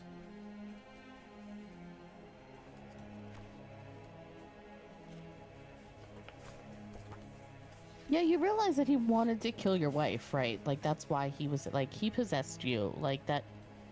Where did you... you know what? I don't have time for the story. It's fine. You don't want to know all the things that my mother was involved in. Trust me, nobody wants to hear those stories.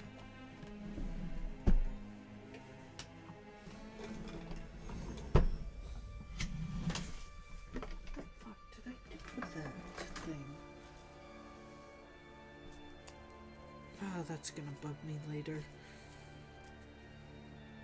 How am I supposed to trust a person that won't even tell me, like, where he's from?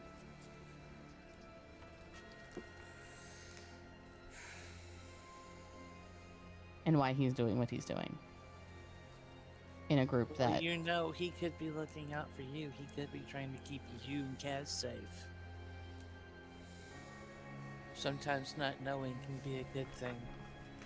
When the time is right, you'll find out what you need to know. In a group that wants to take down the leaders of hell. Are you certain that's his intent, or... Well, from what you said,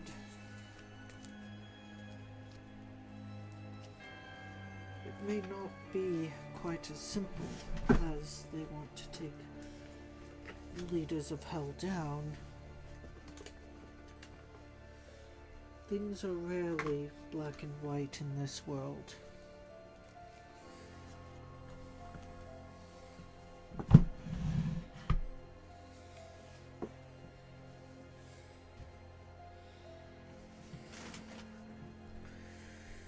I found that most people live somewhere in the shades of grey, myself included. Shocking, I know.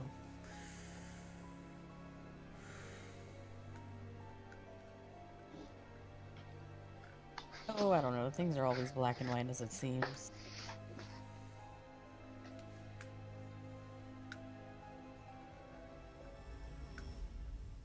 There was a time I wasn't the knight in shining armor that you know me today. That is true.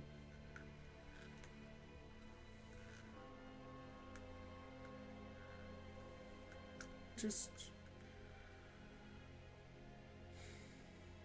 I'm not telling you to abandon your guard and your instincts completely, but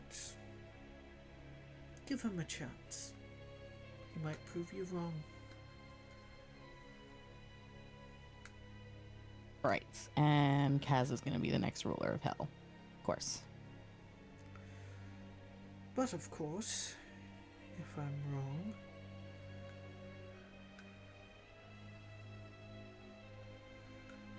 I do have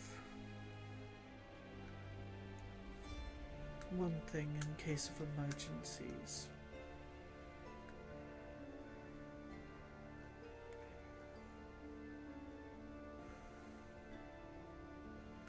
Something Balthazar made me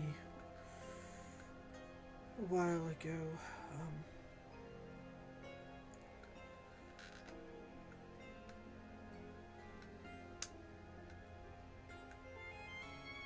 I keep it under the counter. I'll give it to you when we go back up.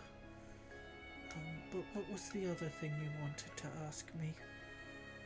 Us, rather. Oh, I kind of ended combining them both together. So, yeah.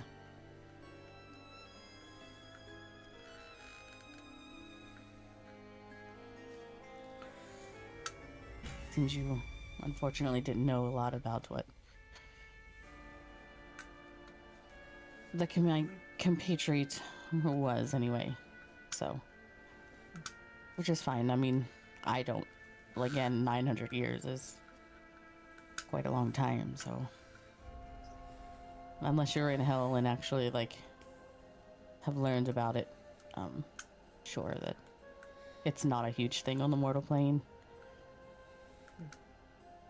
The inner workings of the hells and such, we don't bother with much of the mortal plane, though my father has become more interested in it, but that's because, anyway, yeah. I think the person to ask about something that old would be your Uncle Ezra.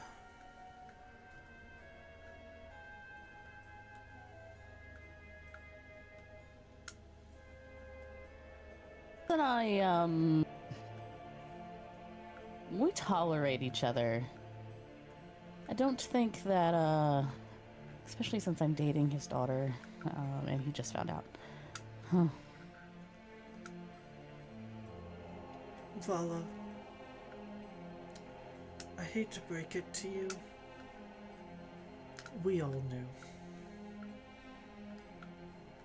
I was about to say, this is not exactly a surprise. If you think that Ezra only just found out,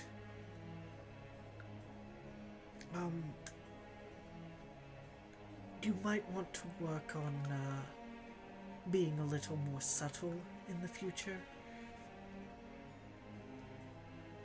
Subtle. She's Alistair. Yeah, And I realized Luna's as soon as daughter. I said it. There is no subtle for her. What? I don't go around and name drop. Oh, maybe I do. She kind of looks to the floor and she's like, I totally do name drop my father all the time. Yeah. We're not nearly as old and stupid as you think we are. Remember, I helped practically raise you, child.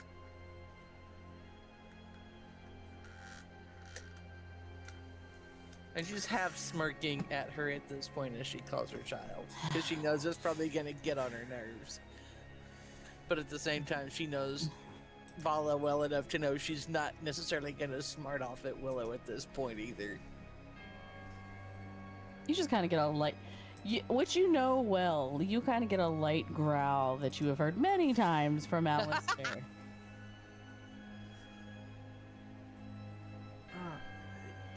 You're definitely your father's daughter.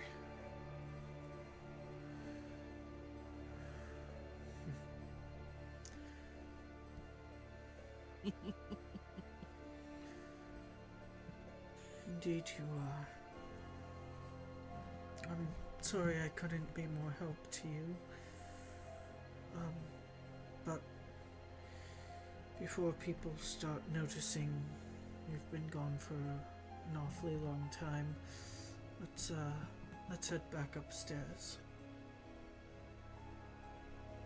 Yeah.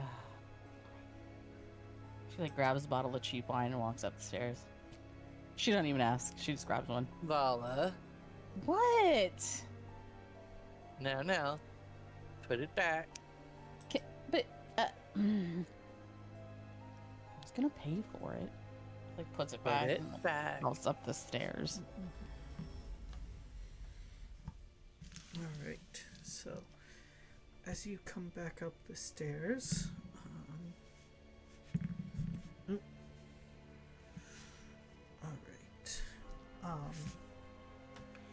and head back to the counter.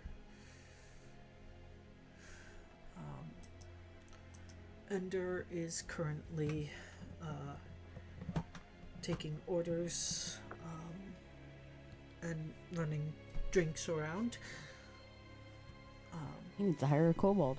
I have a recommendation.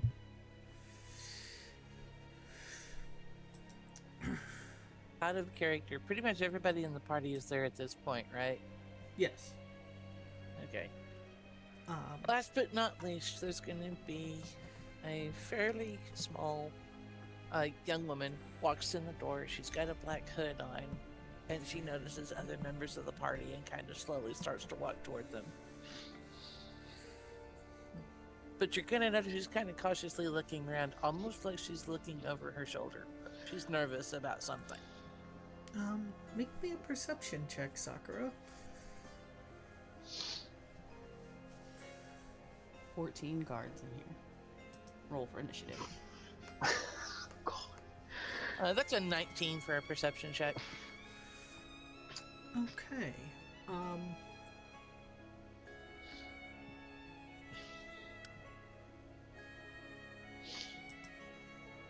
There are some sailors who wear clothing from Kyoko, but it's very clear these are... Like, they wear clothing from Kyoko, Menagerie, Dragonspire, and, like, all the surrounding kingdoms rolled into one. basically whatever's cheap and comfortable. Right. Um, they are wearing some traditional Kyoko garbs, but it doesn't seem like they are agents of any of the warlords. They seem to mostly be traders or mercenaries. Gotcha. She's gonna slowly make her way to the bar. Alright. As you do, Orin and Kaz are currently sitting at the bar, and as you pull up, you notice Jaden join you as well. Huh.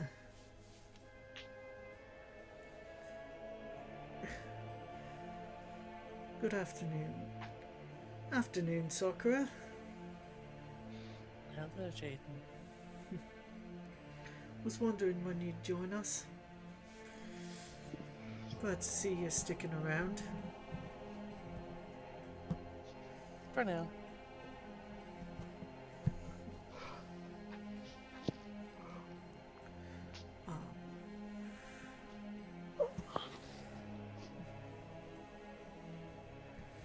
Well.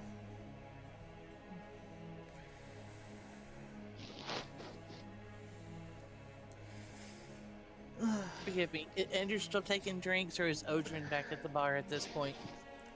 Odrin, Vala, and Willow come back to the bar at this point. Odrin going back behind there, pulling out a box from under the counter.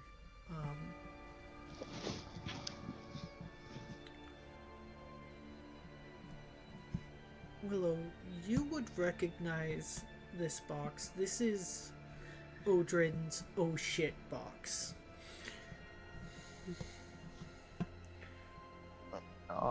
As Vala passes, Kaz is going to hand her the empty cup.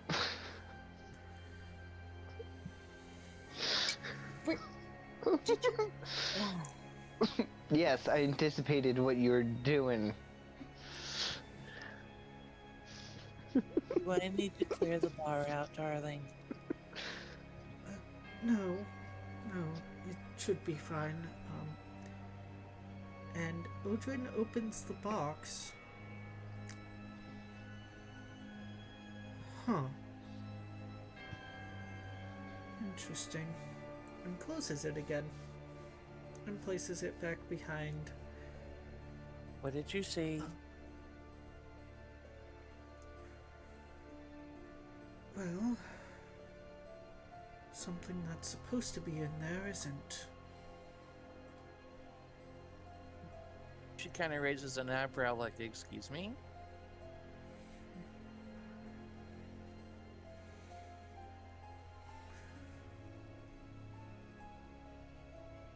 I apologize, Vala. It seems that,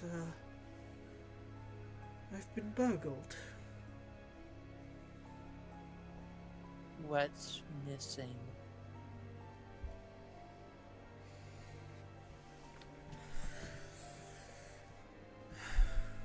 A scroll.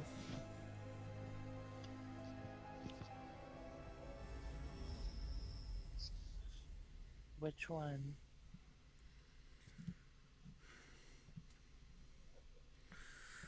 Nothing dangerous.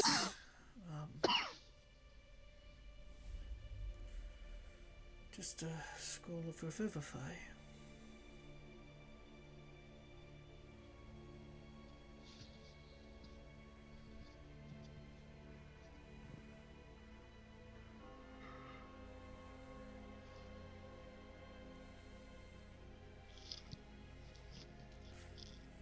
I'm fixing to send you a question in DMs real quick. Okay.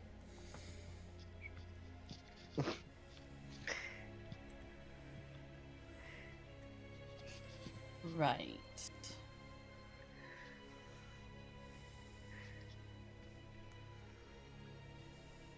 I should have stopped at that jeweler store. Okay. And Kaz, why is this cup empty? Why is it not filled? Because I was anticipating your needs. My needs is... You got a Which bottle of one? wine in your hand, do you not? No, they made me put it back. I was gonna pay for it. Well, you still got a cup now. Look, I usually don't pay for their stuff when I come here. I know that. But they caught me this time, okay? Not like I tried to hide it this time anyway. They really gotta put better locks on that wine cellar. Well, if you want one of their more expensive bottles, get someone who actually knows how to do the job to get it. You Mom never could've finished gotten the it. last one. You're such a lightweight anyway.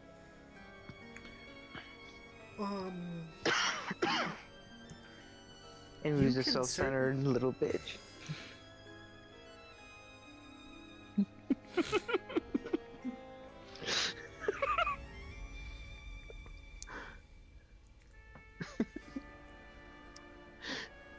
We're gonna watch in a few years. I'll be able to kick you out of hell.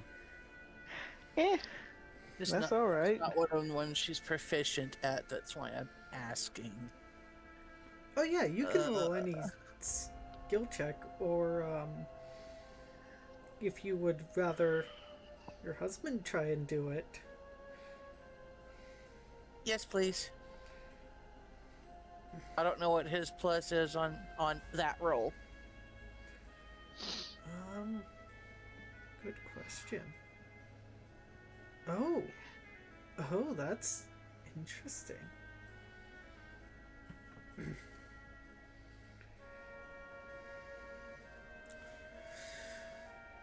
Odrin sets the box back where it belongs.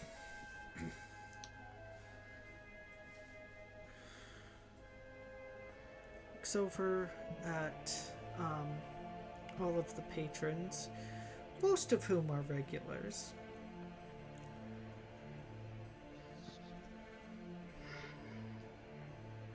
And then, in a very loud voice, "Alright, I'm only going to say this once, so listen up. Something of mine has gone missing. Now, if the person who took it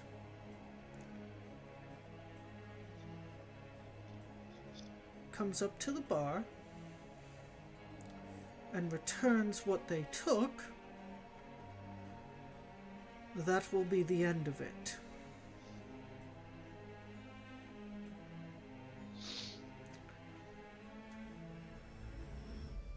If I have to go to each of you and empty your pockets myself, I assure you that it will not be pretty, and the person responsible will have to deal with the guards after I've knocked their teeth in. Oh, and to make sure you're all paying attention, no more drinks will be served until it is returned."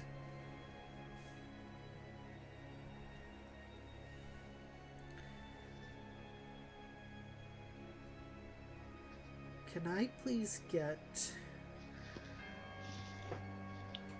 an insight check from everyone, please?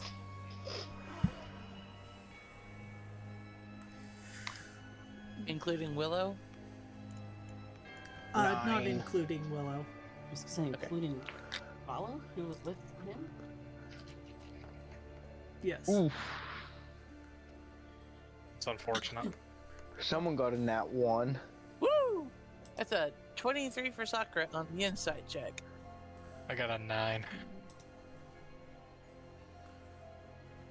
22. Okay. People should not be able to see those rolls.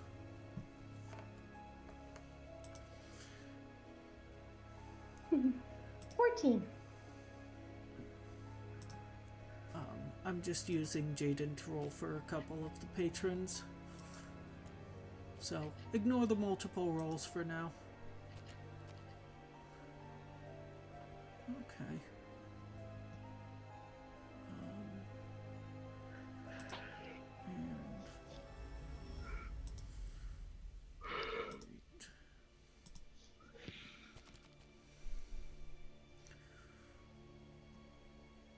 Okay.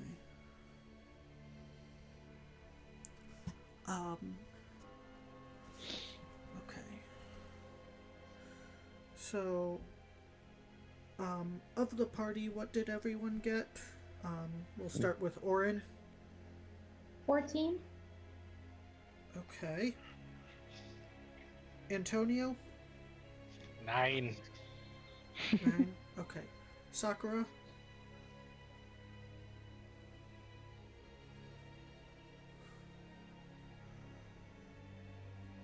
23. 23. Okay. You pass. Kaz? She just got there. Minor. So she doesn't have anything to show anyway, but she'll turn her Mhm. pockets out when they come around. And Vala, what did you get? 22. 22. Okay, you also pass.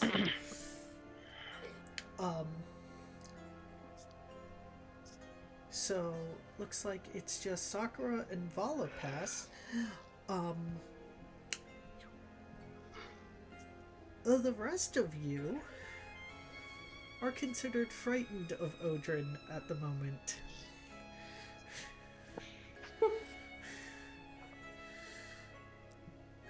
Spend more time with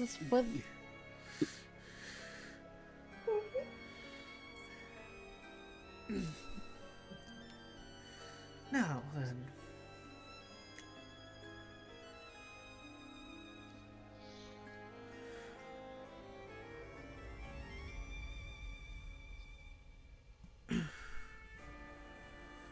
I shall allow you the opportunity to remain anonymous. Everyone, look up to the ceiling. You shall have 5 minutes to place what you took here on the counter. But for 5 minutes, that's going to hurt our necks. You'll survive, Cass. You'll survive. As he hears Willow commenting.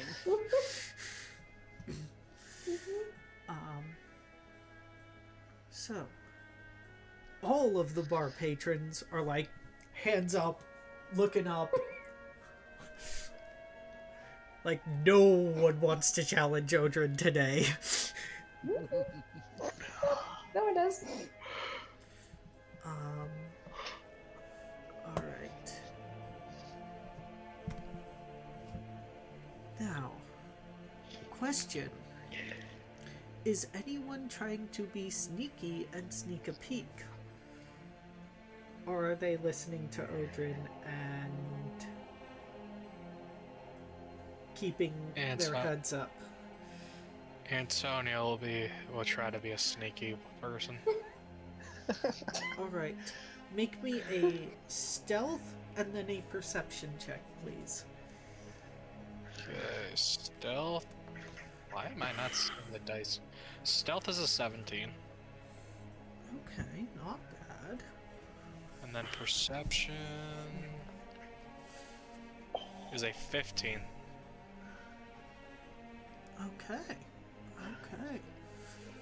So, this.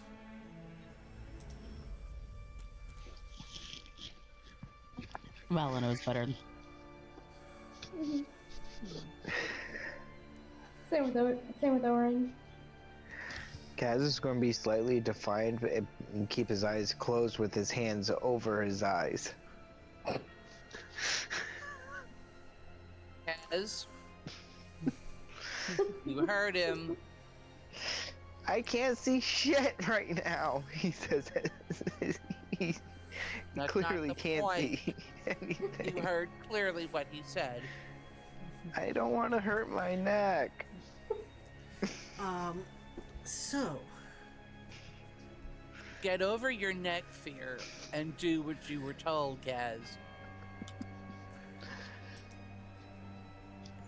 Antonio. He's going to let. Okay, sorry. Go ahead.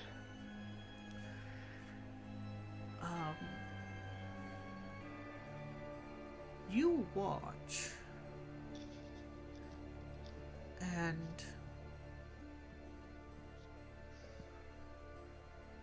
you can't quite make out who it is that moves. But someone from the bar places a scroll back onto the counter.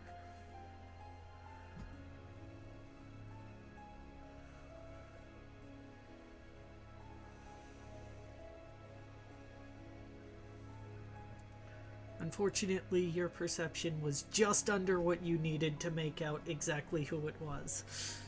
What are you talking about? I can figure this out. It's only somebody in this bar. Oh no, I mean someone literally at the bar portion of the tavern. Okay. Like it, none of the patrons at any of the tables move.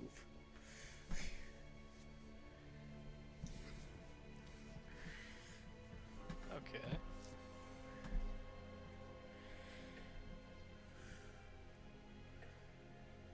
Five minutes pass.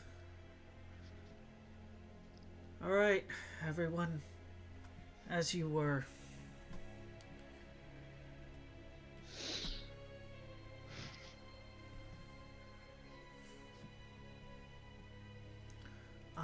Odrin picks up the scroll, opens it, smirks. Well. Here you are, Vala. Should the worst happen, we'll at least have a chance of turning it around.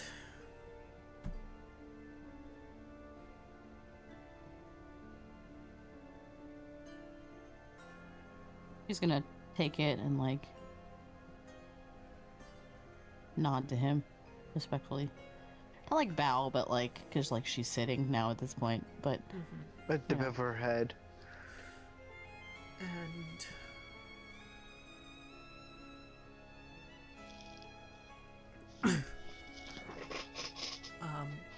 you may add one scroll of Revivify to your inventory. And you look at Ender begins serving drinks again, catching up to where he left off.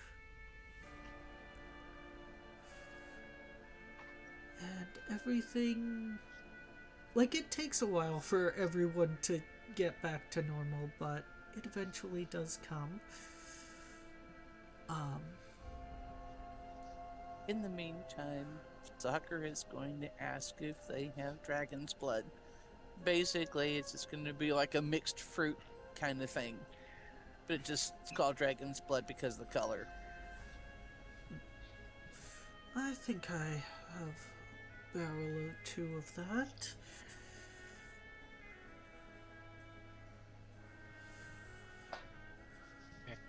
Raven's gonna try to bring the mood back up. Not Raven, Antonio. I was going to say, Dragon would not be bringing the mood up anywhere. No, he'd Raven eat would the not. mood after killing it. This next song was written during a wartime, during a training arc. Oh, Let's this get all down this. to business. Yeah. To defeat the Hun. All I can think of is Gagio from Fairy Tale very horribly playing the guitar. How do you? Does Odrin have it in his inventory? Because for some reason I can't find it. What, a scroll? Yeah. Yeah. Oh, just add a 3rd level spell scroll and make a note, Revivify. Oh, gotcha. Okay.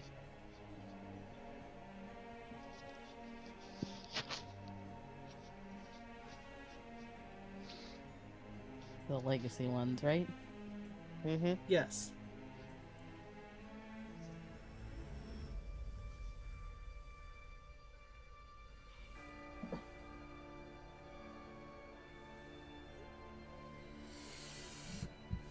Um. So yeah. Um. mm, After all that excitement, it's getting to be about 4 in the afternoon. Um. And as you all know, if your message is not delivered tonight, um, the Lord of Dragonspire is going to have his guards burn the carriages of the travelers at the southern gate.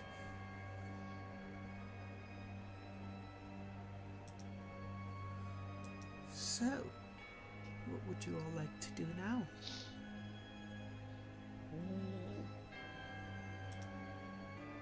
This is probably going to start heading for the door to complete the mission.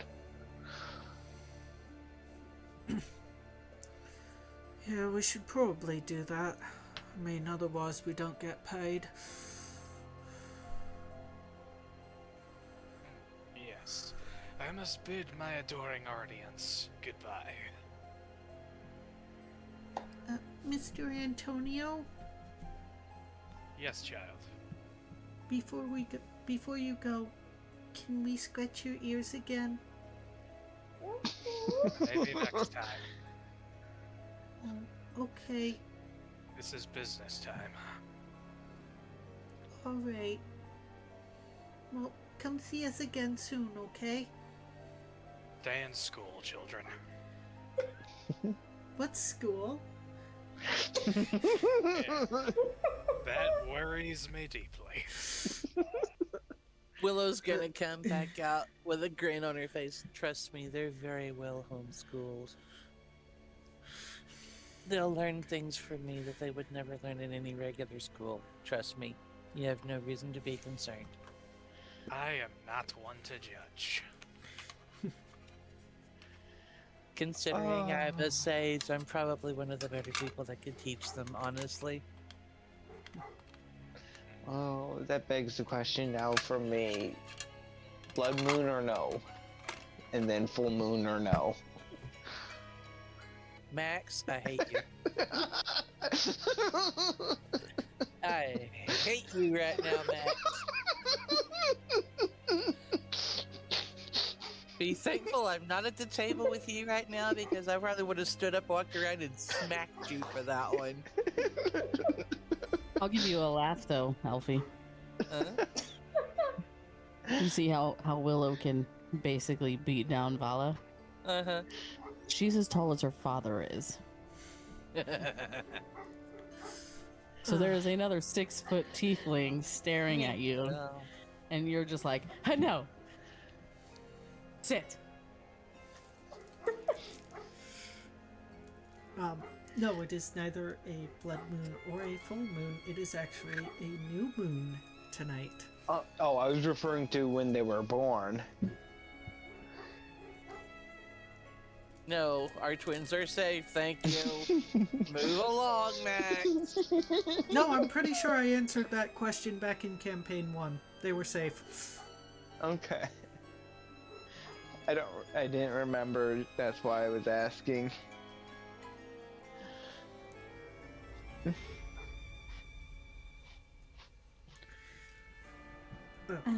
Before everybody leaves out, how close attention are Ender and Odrin paying to Sakura?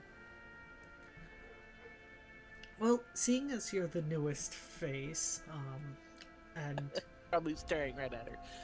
The reason I ask, even though she Odrin. passed for being terrified, he's still gonna notice she's a little jumpy. And don't worry. I honestly probably wouldn't hurt a fly at this point. Unless something really, really drove me to it. sorry. running from most of my life makes me a little jumpy. And if he looks, he's going to recognize the trembling and kind of have an idea of what it might be connected to. Given what his wife can do. Mm-hmm. Alright.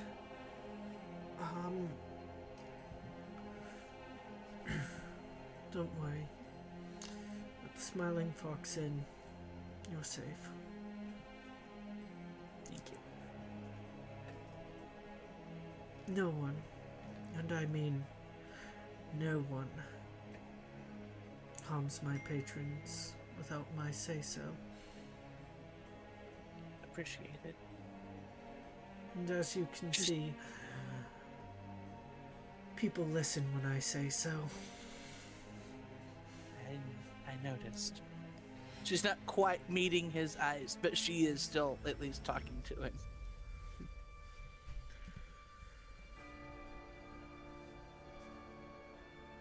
As she noticed Kaz and probably some of the others leaving, she's gonna finish her drink, leave a couple coins to pay for it, and go join the rest of the party. No need. Any friend of my family's is a friend of mine. Are you sure? Yes. Thank you. She'll put the coins back in her bag and go join the rest of the party. Alright, before I move on to the southern gate, what does everyone have for time? I know, Elfie, you don't have a cutoff tonight. No. About an hour, give or take for me. Okay. I can push it to 12:30 if I need to. But Okay. I have to work at 8:30 in the morning tomorrow. Yeah, I same. only That would ask also be 'cause, my cutoff. Kaz and I have to walk pups, so I was seeing... I think we should be able to finish where I want to go by 12:30 the latest.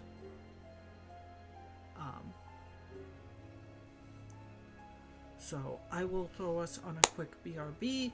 We will go walk pups and should be back in about 15 to 20. Stick Okay. around, folks.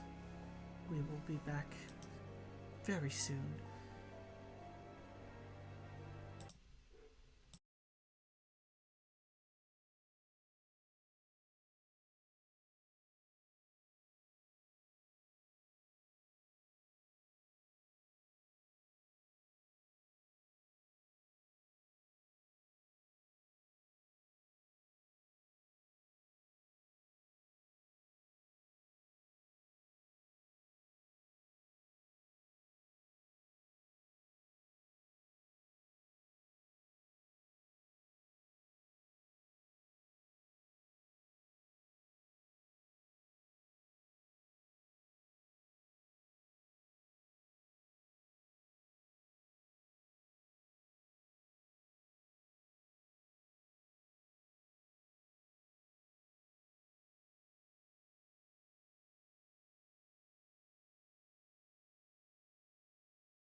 Welcome back, folks.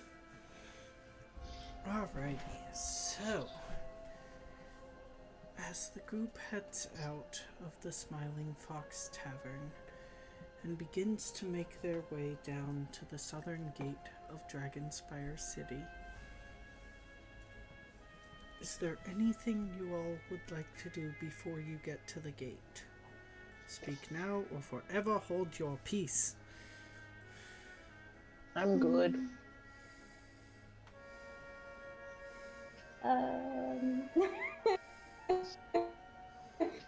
There's something, I don't know if anyone else, but yeah, I think Oren wants to go grab some road food. Somewhat? Oh, Road food. Oh, she's wanting to go to the Orange, wanting to go to the bakery. oh, gotcha. Yep. He's That's already on been the way. warned to be careful around the blueberry muffins, though. He has been Alright. warned. That is along the way. If you wish to stop Yay. in the bakery.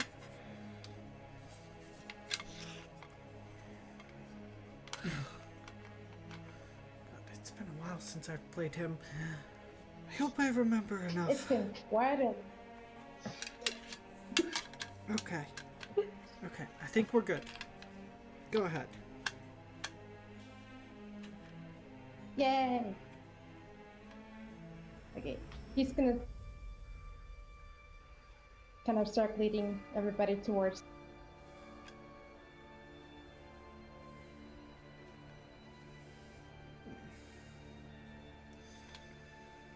Oh, wonderful.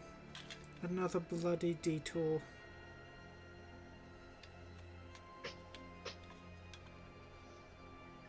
Butler just silently rolls her eyes. I mean, yes, it.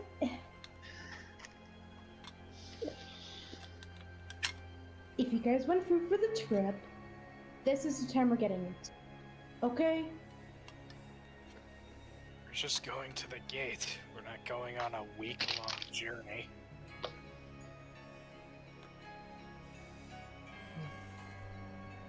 You want? You cut out. Yeah, I didn't hear you. Oh. You guys want food or not?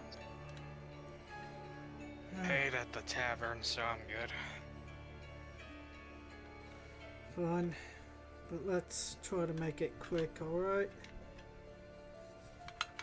Easy. We still have a That'll job be to easy. do after all.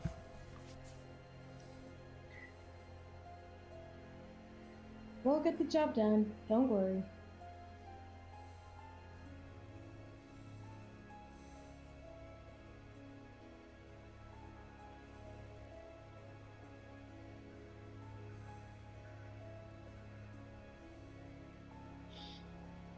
Alright, yeah, he's gonna lead the way. Alright. As you make your way into the bake shop,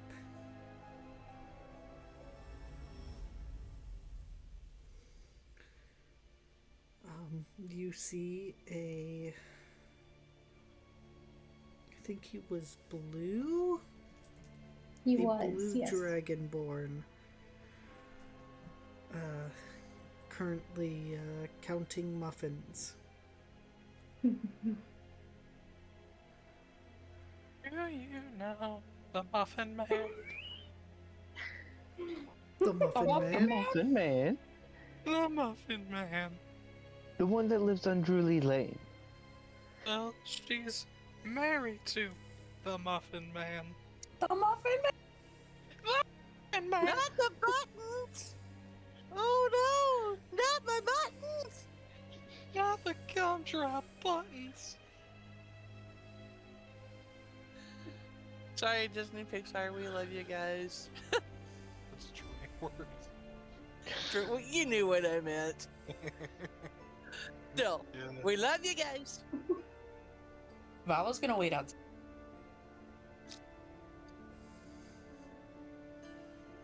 Fall is waiting outside. Alright. Is anyone else staying outside? As well. Antonio will. Sakura is still kind of keeping an eye on everybody around her.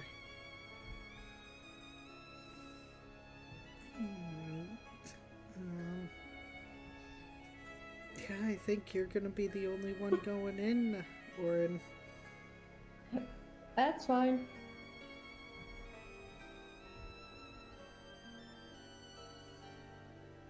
That's fine.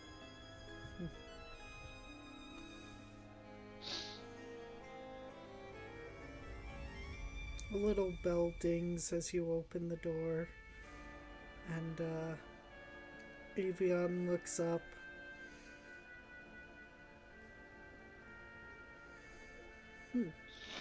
Not often I get Dragonborn around here.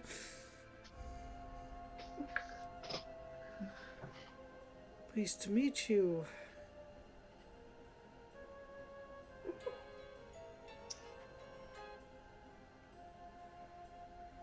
Well, he's gonna sort of do like a bow if he can. Or attempt to, at least.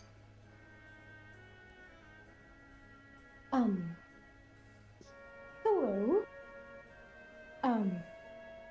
How do I see this? The name is Orin, and,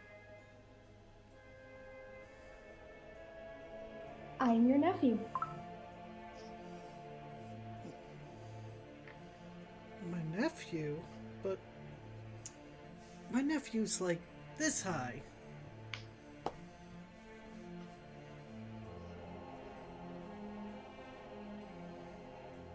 I was that high, but now I'm much taller.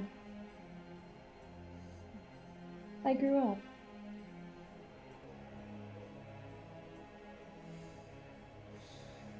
I'm much more mature.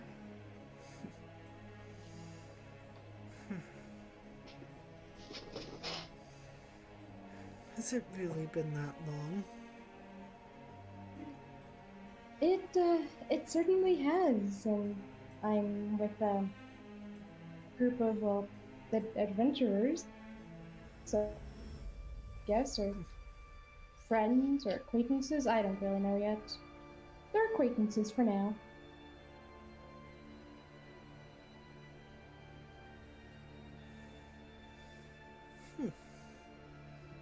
Well, look at you, little Orin, all grown up.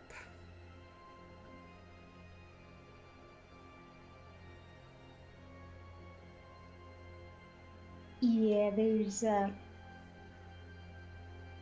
let's just say there are two acquaintances that I need to, it's gonna take some getting used to. Very much so.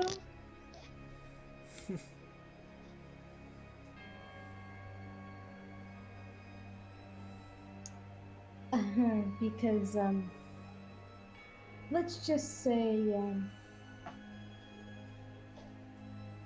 Mom did something that I'm not too happy about.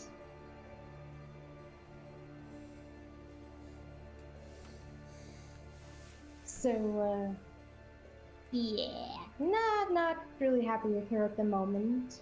But, I was wondering if you have any good, blueberry muffins? Do I have any good blueberry muffins? Yes. You do know who you're talking to, right? Yes. Yes, I do.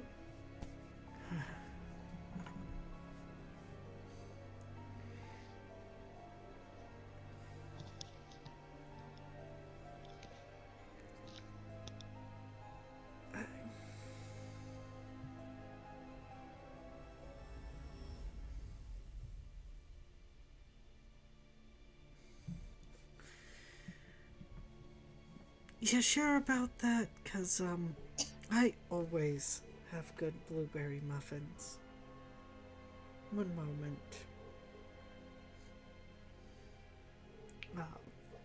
He turns around, grabs a freshly baked tray. He's not sprinkling something on him, is he? He does not appear to sprinkle anything on them. I'm pretty sure you know what I'm thinking when I said that. Mm-hmm.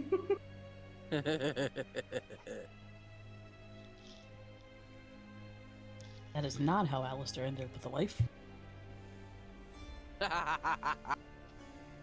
No, it is not. No, potion number 9.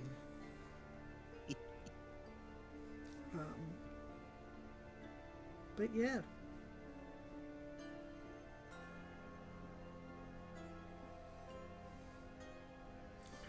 So, how many were you wanting?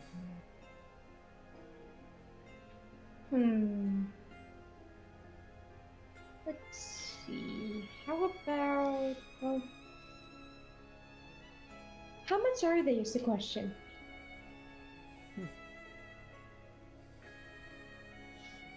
Fresh baked.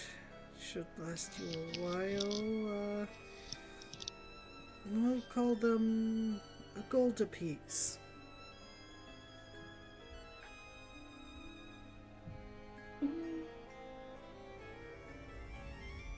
I'll take 6, please. 6, half dozen. Yeah. Alrighty.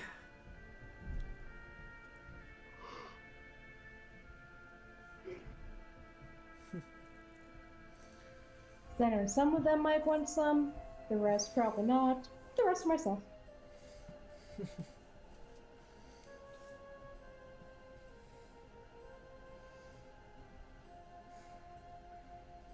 Perfect. Well, here you are. And he gives you a small box for him.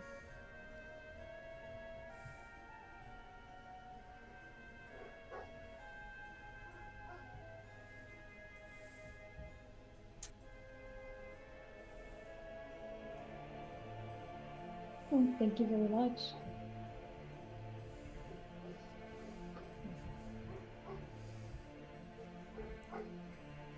Of course. Now, don't be a stranger and come back when you run out. I definitely think I can. I definitely think so.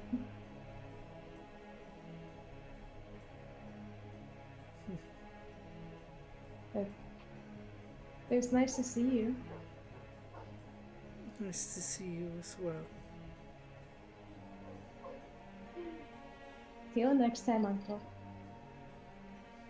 Until next time, nephew. Be safe. And he's gonna walk out. Yes. All right.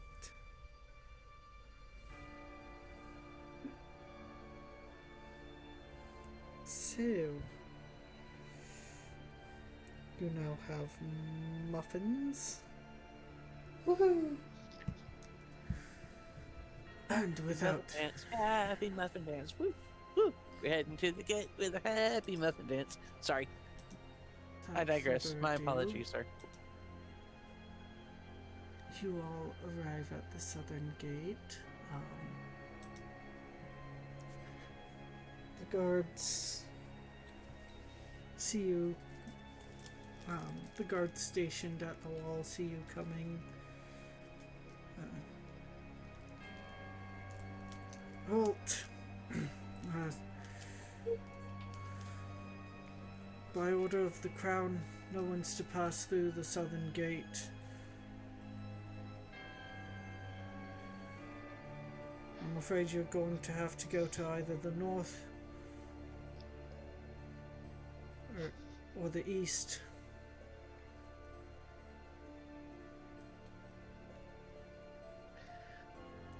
Uh, what languages does Vala know again? Just Infernal and Common. Okay.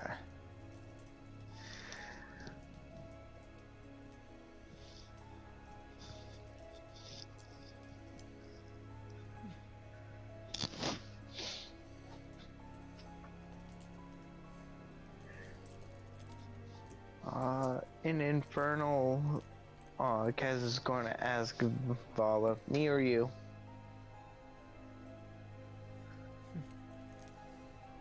Or what? Getting them out of the way.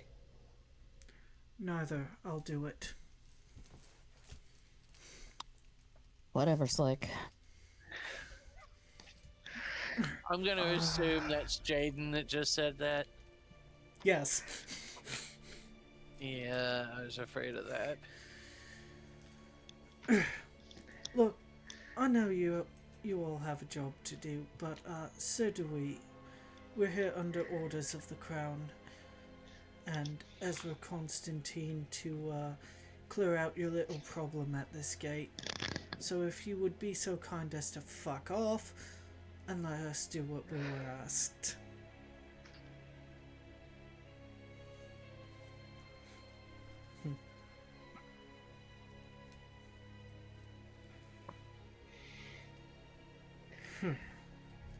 This is who they hired. I don't stand a chance. Very well. Deliver the Crown's message.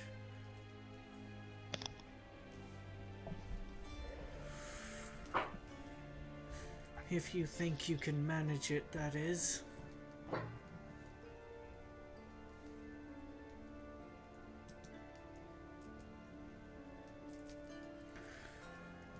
Richter, open the gate.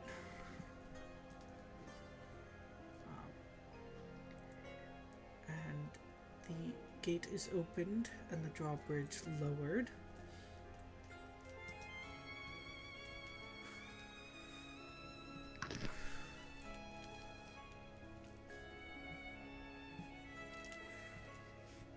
Y'all venturing out.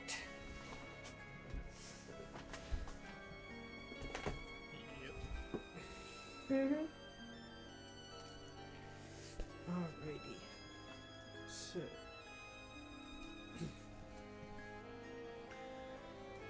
As the evening grows dark, you see a dozen men and women gathered around a crackling bonfire.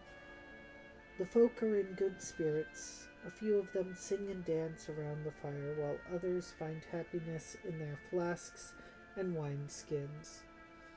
3 barrel-topped wagons are parked at odd angles. Tied to a nearby tree grazing are half a dozen draft horses wearing bright colors with bangles and tassels. He thinks we just sent a bunch of gypsies.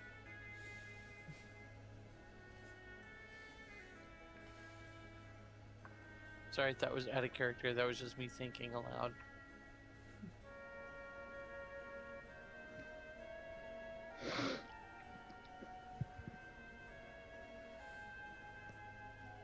Oh, greetings, friends. Greetings. Welcome to our humble camp. My name is Stanimir, leader of the Vistani here.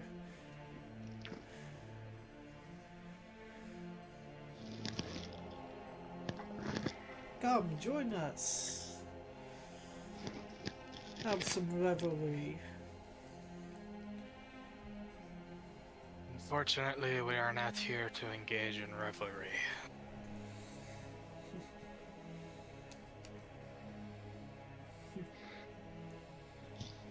We have been assigned by the Crown to ask you and your camp to pack up and leave.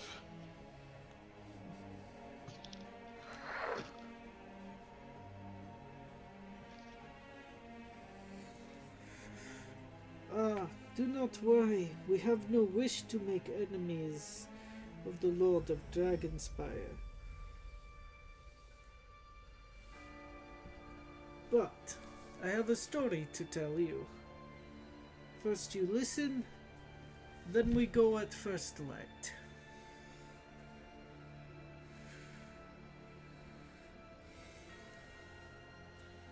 Very well.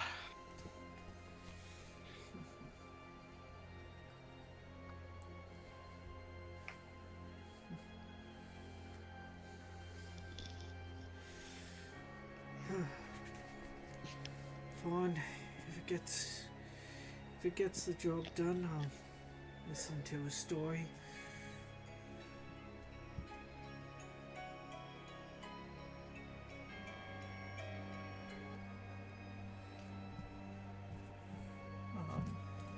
Sakura, Kaz, and there. The rest of you. Lala's just gonna roll her eyes and lean by a nearby tree. Listening, but yeah. Same with Orin, yeah. She's going to be listening, but she's going to be keeping an eye around on things.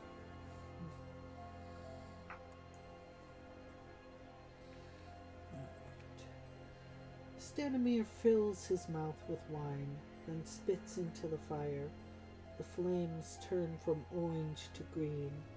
As they dance and sway, a dark shape appears in the bonfire's core. We come from an ancient land whose name is long forgotten, the land of kings. Our enemies forced us from our homes, and now we wander the lost roads. The dark shape in the fire takes the form of a man, being knocked from his horse, a spear piercing his side. Stanimir continues. One night a wounded soldier staggered into our camp and collapsed. We nursed his terrible injury and quenched his thirst with wine. He survived. When we asked him who he was, he wouldn't say. All he wanted was to return home, but we were deep in the land of his enemies. We took him as one of our own and followed him back toward his homeland. His enemies hunted him. They said he was a prince, a man of great standing. Yet we did not give him up, even when their assassins fell upon us like wolves. Deep in the bonfire, you see the dark figure standing with sword drawn, fighting off a host of shadowy shapes. This man of royal blood fought to protect us. As we protected him, we bore him safely to his home, and he thanked us. He said, I owe you my life. Stay as long as you wish. Leave when you choose. And know that you will always be safe here. The figure in the dancing fire vanquishes its final foe, and then disperses in a cloud of smoke and embers. Stanimir's face becomes a somber mask. A terrible curse has befallen our noble prince, turning him into a tyrant. We alone have the power to leave his domain. We've traveled far and wide to find heroes such as yourself to end our Dreadlord's curse and put his troubled soul to rest. Our leader, Madame Eva, knows all. Will you return to Barovia with us and speak with her?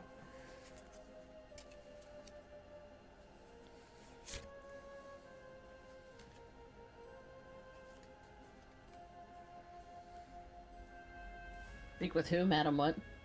Ava. Ava. EVA. She's kind of crazy, but yeah. I'm guessing this, out of character, this gentleman is one of the Vistani. Yes, he identified himself as Vistani. Okay, I missed him saying that, sorry. Just I heard his the name is accent and I'm like, Stanimir. okay. I guess he's got to be Vistani. Though it was just something about him and looked like I missed Um, Missed him saying. everyone, please make me an insight check.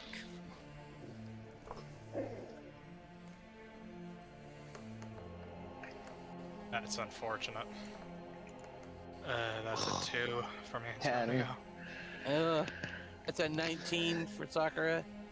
Okay, so Sakura's gonna notice this. Vala and You Orin. said you said Insight. insight, right? Yes. 22 from Valo. Okay. Vala will notice this as well. Ooh, not bad. 17? Okay, so it looks like just Kaz and Antonio aren't noticing this. When Stanimir mentions the Vistani, Madame Ava, and Barovia, Sakura, Orin, and Vala, you all notice Jaden visibly shudder.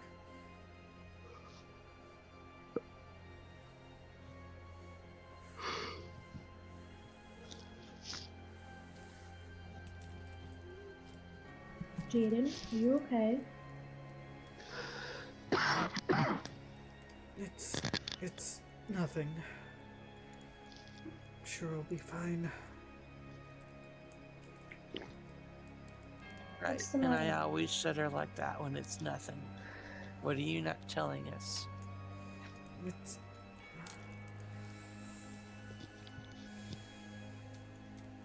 You can tell us. Let us help.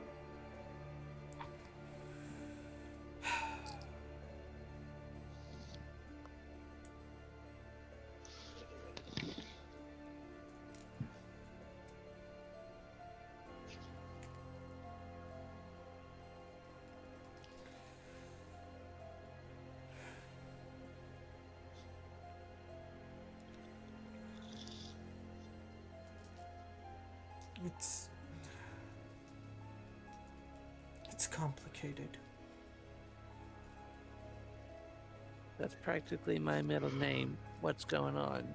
What are you not telling us?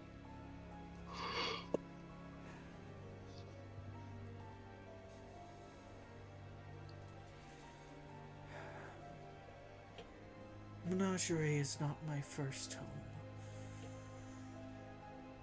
Okay.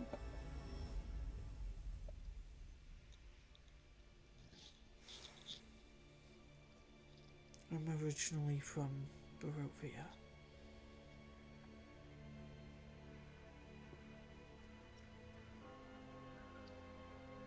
And if what Stanimir says is true,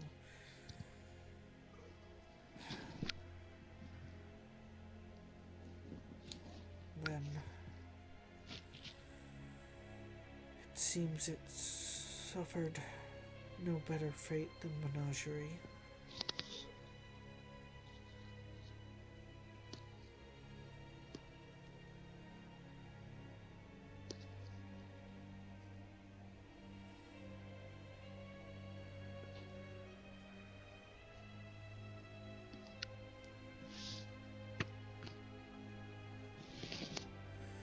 What are you saying?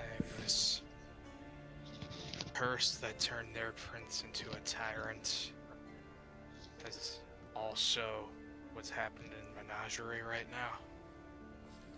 I don't know if the two are connected, but I don't really believe in coincidence.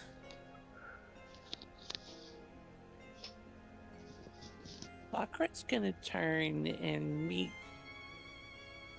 Jaden's eyes.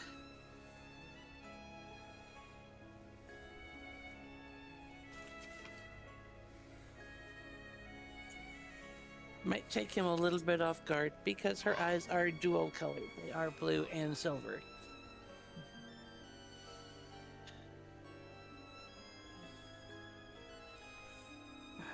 Are you thinking he's an ancient?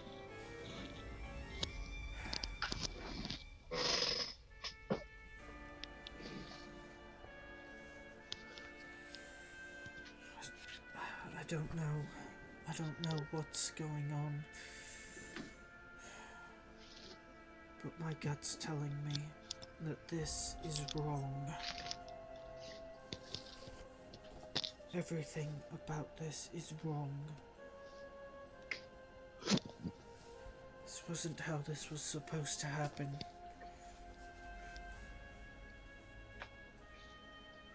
Not how what was supposed to happen.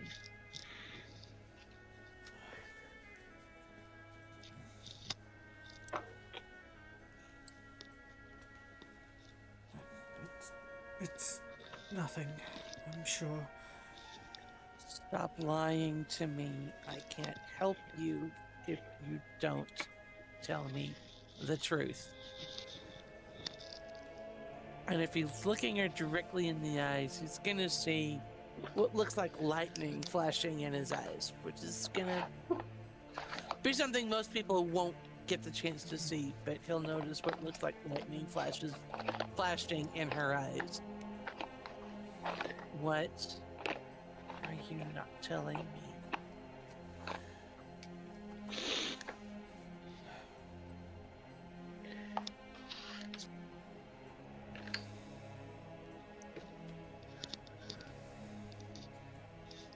It's...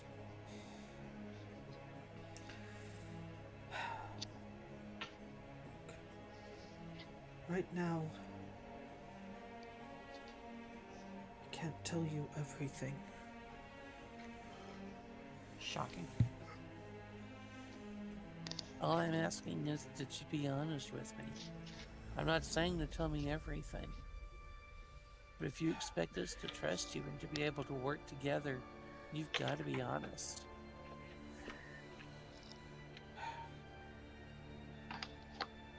It wasn't just happenstance that Antonio found me on the road that day. Okay. And it's not coincidence Okay, then what is it? that I was sent here Or what?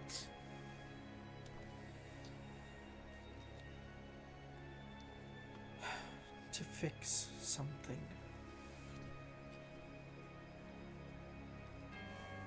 Something or someone?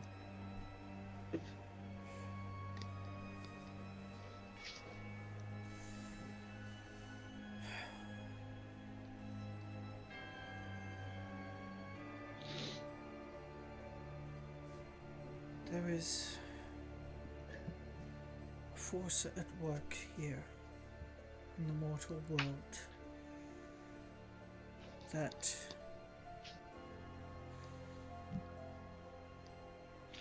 is altering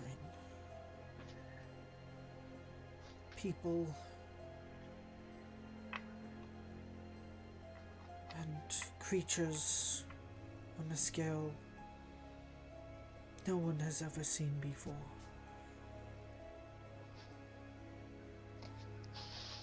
Altering them how?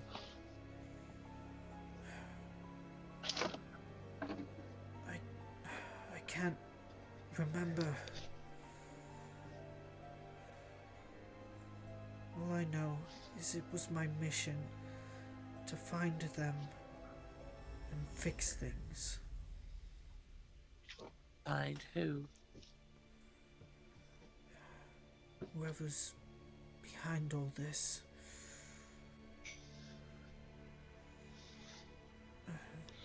Being here, it's my mission. It's become almost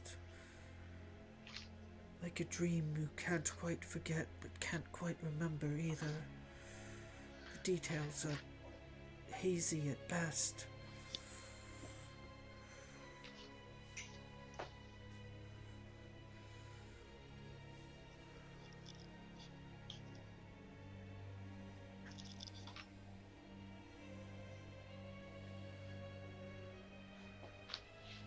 Do you know what you were? Oh, go ahead.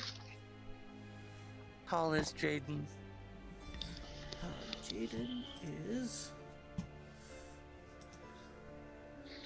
5'11". She's about 5'5", so he's still going to have to look down a little bit. She's going to whisper. I don't know how close Orin is to her and to Jaden at the moment, but she's going to lean in and kind of whisper in his ear. Do I have permission to read your eyes?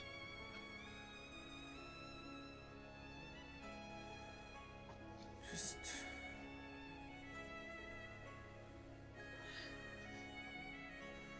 You can, just... You might not like what you see. Wouldn't be the first time. So, just a couple of minutes or moments. She's just gonna lock eyes with him, and she's gonna look to see what all she can find is hiding behind his eyes that he can't see, or that he can't say. You look into his eyes that are hazel in color.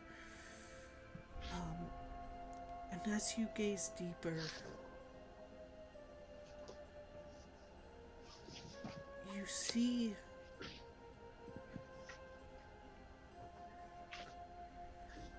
the various landscapes of hell. The city of Dis, seat of Is a war, rock. and Sorry, I'm done. Okay, sorry, I heard finally the city of Dis, and after that I lost what you were saying. the city of Dis, the seat of hell's war power.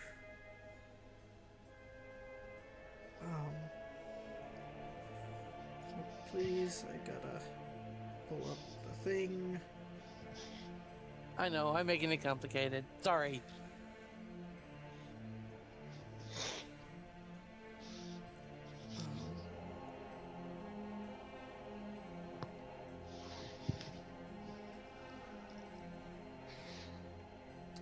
Acheron, the city of fear, ruled over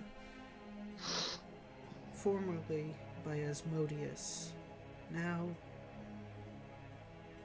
a power vacuum, as no one has yet claimed the city for themselves.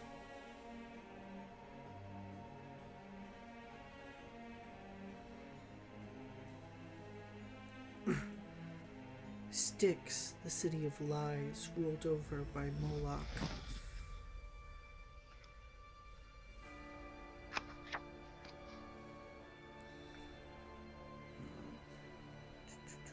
There we are. No, that's this, the city of war.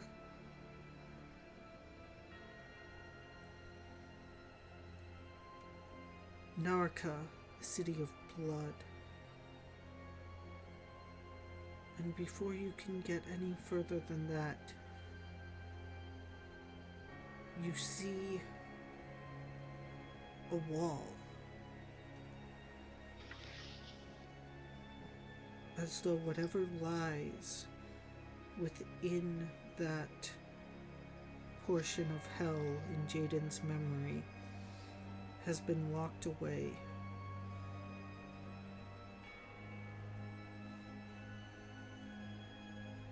By whom or for what purpose is currently unknown.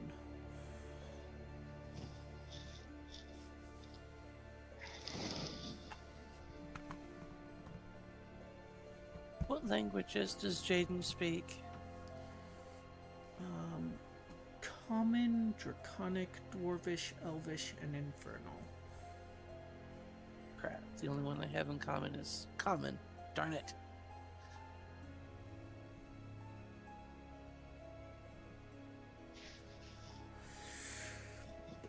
She doesn't look away, but again, she's going to very quietly whisper, who sent you through those places? Do you remember? I don't know.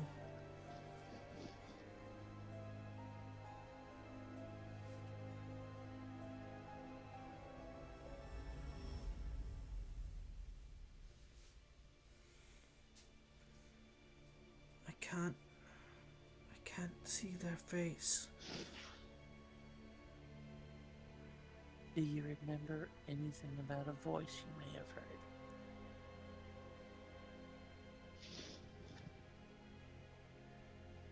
They said when you find the others and you get there, your mission will be revealed.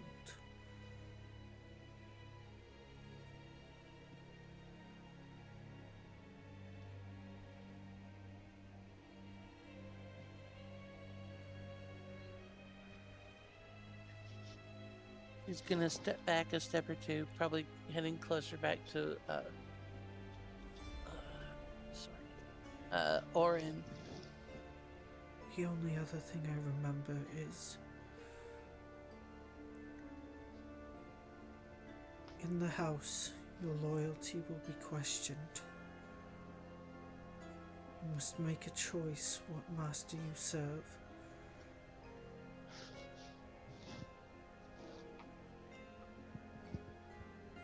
And that's it.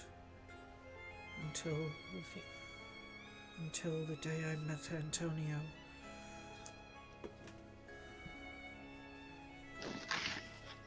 We'll figure this out. I won't leave you to figure this out on your own. You understand?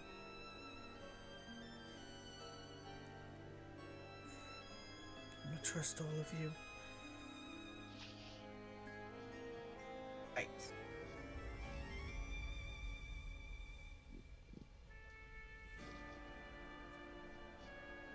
He's gonna notice a single tear roll down one of her cheeks as he mentions trusting her. That's a word I don't often hear said. Well, we've all had plenty of opportunity to stab me in the back, and so far, no knives, so I'm doing better than where I came from.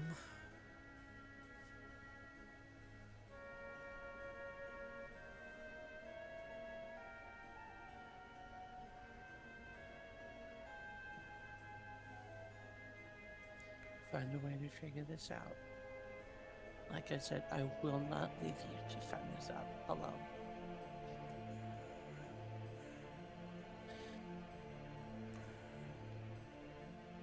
Antonio, I know we have the Sultan to deal with, but I feel like we're needed in Barovia. If you don't want to go and you want to deal with the Sultan first, I understand, but both my homes are in danger. I have to choose one to help first.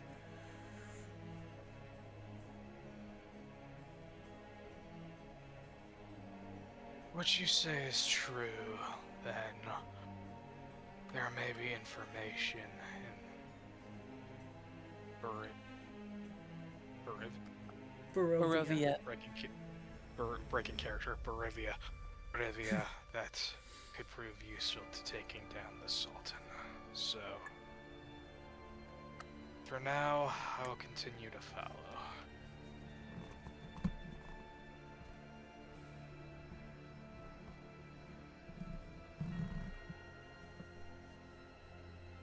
I'll continue to have your back throughout this.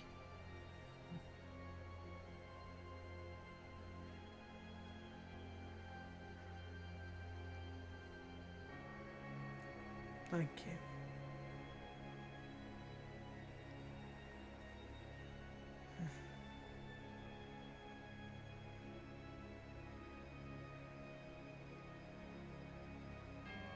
What about you, Shiny?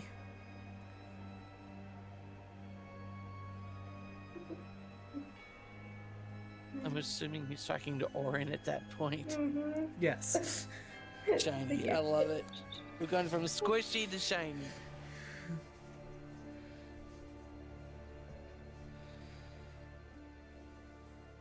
even though I don't really know you that well, um,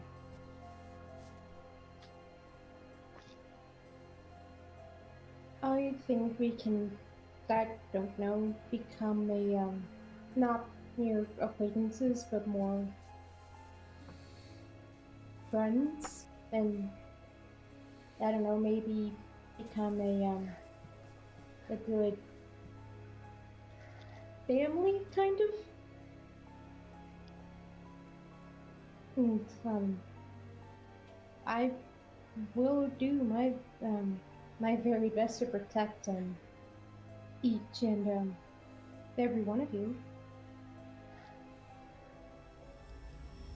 Plus, I can be the what was it, go-getter of snacks and goodies.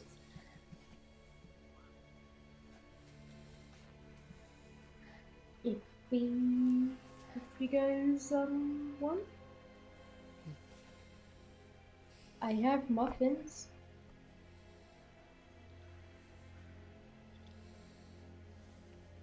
If you guys want some.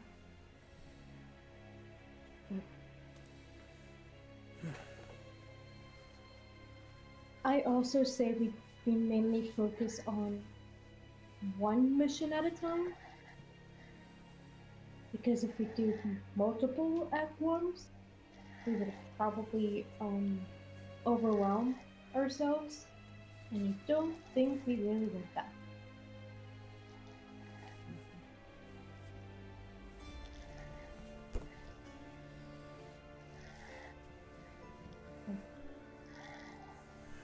We're here for you, Jaden, no matter what.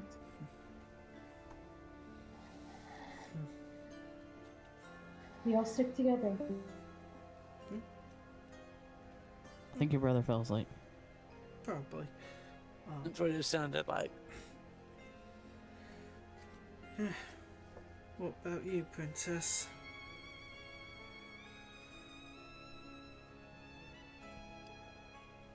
I don't trust you. She points to you, Jaden. He's a dick. She points to Antonio. Why This am I one's a a dick? fuckhead. She points to Orin. This one has more daddy issues than I do. She points to Sakura. And this one's just dumb. And she points to her brother. Why should I give a shit about what's going on in the mortal realm? I did what I set out to do. Out of character, she just said Sakura had daddy issues? Yeah. Oh, see. I would have thought you were going to Trina with that one. Mm-hmm. Why is Antonio a dick? He's done nothing dickish shit. Sakura's gonna turn around and pull the short sword out, pointed at Vala. How dare you speak of the dead? My parents were murdered when I was 8 years old. How dare you speak of the dead in such a disrespectful way? Well, I am the prince as well. I know if you Doesn't give you an excuse. Speak of the dead evilly again, and I won't be so nice as just to point the sword at you. Sweetheart, it's not the first time I've had a sword pointed at me. You've also probably never dealt with someone like me, so I'm telling you, be careful. Don't really know who I've dealt with. And you know nothing about me, which is more dangerous for you than it is for me. Is it? Because I can say the same for you. You know nothing about me. I've read about your kind. You know nothing about my kind. You have Antonio just whispers to Jaden, "Is this really the group we want to put our trust in?"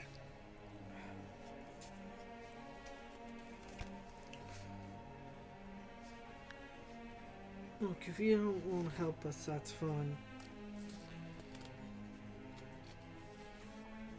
But don't for 1 second think that you're not involved in the matters of other realms. Sakura's gonna turn back over her shoulder and look, or will turn and look back over her shoulder at Jaden. I've already promised him I will help him with what I can. So I can't leave. Oh no, he's talking to Vala with this. But you see, here's the thing. And I'll use terms that are easy for you to understand. When tyrants kill people, they're innocent. Those souls go to heaven and not hell. What happens when souls stop going to hell? Hell loses its power. So, why not give a little payback? Take some evil souls down to hell again, and strengthen your position as Princess of Hell. I do believe tyrants will kill anyone. They don't matter if they're good or evil. Kind of the definition of a tyrant, is it not? Yeah, but see, not many people classify as evil when a tyrant's in power. So, You don't have to classify it as it to be it. What I can classify as good doesn't mean I'm good. you couldn't classify as good if they drowned you in holy water. My point is this.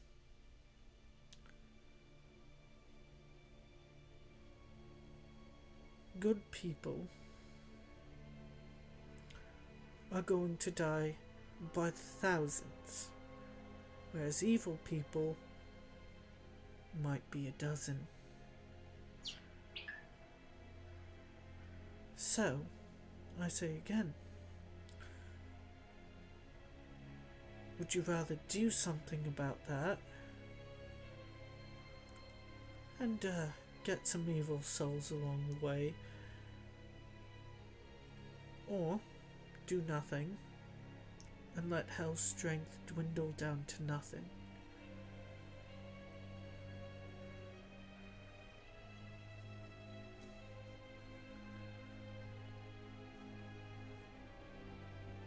You may not be interested in the affairs of other realms, but the affairs of other realms will always affect hell.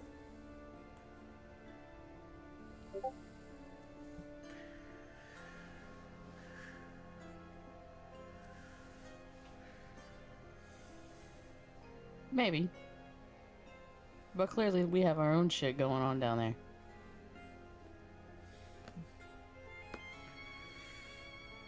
So that should be settled first. Probably by me.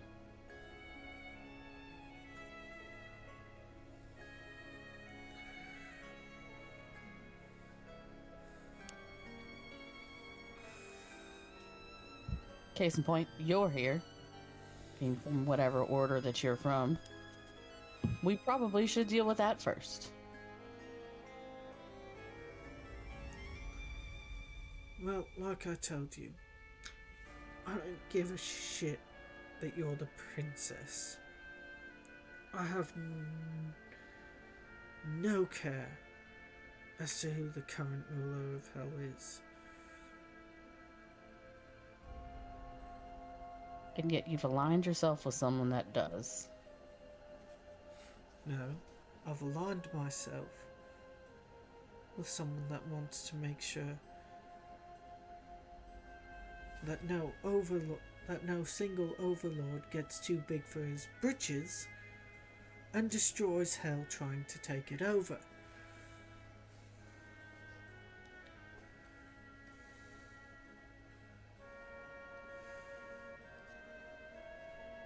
Except it's an overlord that's running your... I want to say guild because that's the only word that I can think of, so that's what she's gonna say. But I don't have a better word for it player-wise, so... yeah.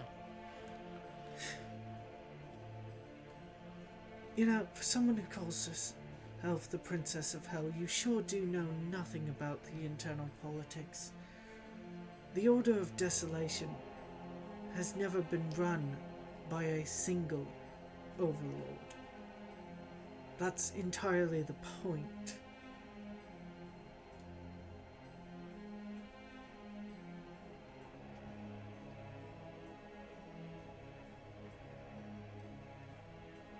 The point is to form a group that serve the interests of all hell.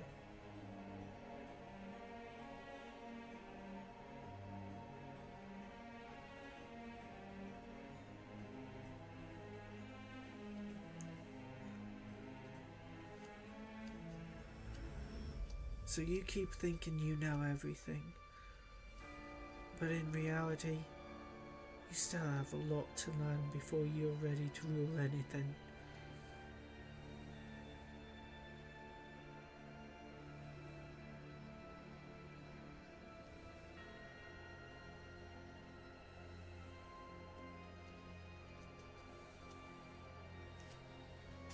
Well, you have fun with that. And she's gonna turn around and start walking back.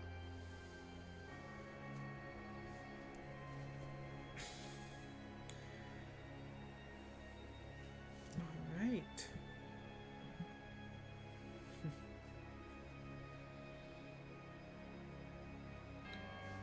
Yeah, I figured you for taking the coward's way out. She's gonna kind of give him a wave.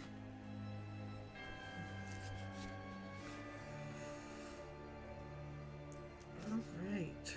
Oh.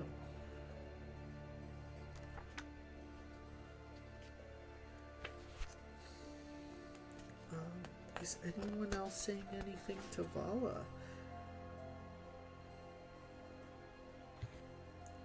Yeah. I didn't want to do this, but I've been left no choice. Oh dear. It's coming. I know it is. I take off my hat, my eyes get real big, and I just look at her. Yes. I mean, she's got her back to you, so I don't know if that counts. She can tell. Okay.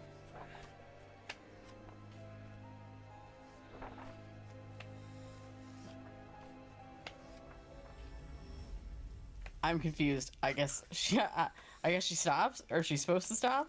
I guess. So she stops.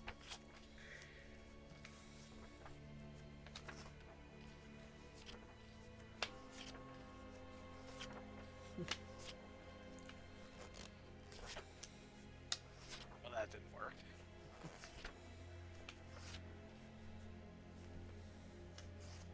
Oh, I was gonna say I didn't hear anything except, well, that didn't work, so I didn't know what you were doing. Yep, I'll have to workshop that tactic.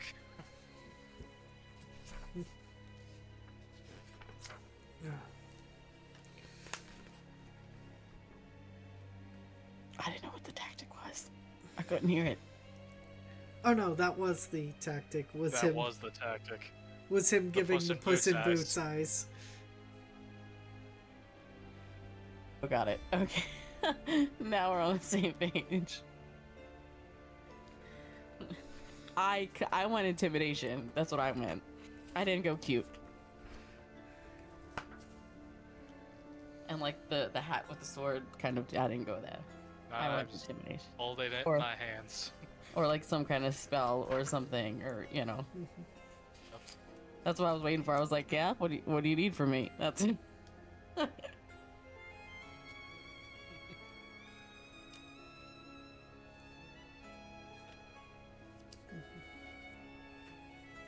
Well, now that I know what you're doing, she's gonna be like, well, that's kind of cute. Ish.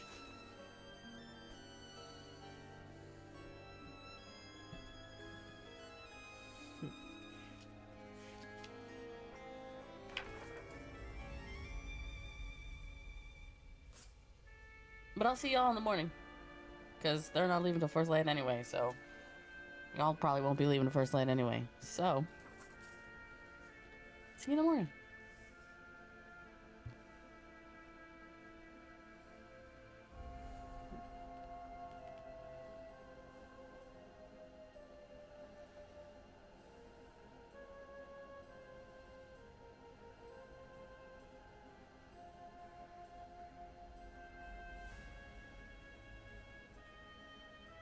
I don't know where Soren went. He disappeared from the screen. Oh, sorry, I was reading.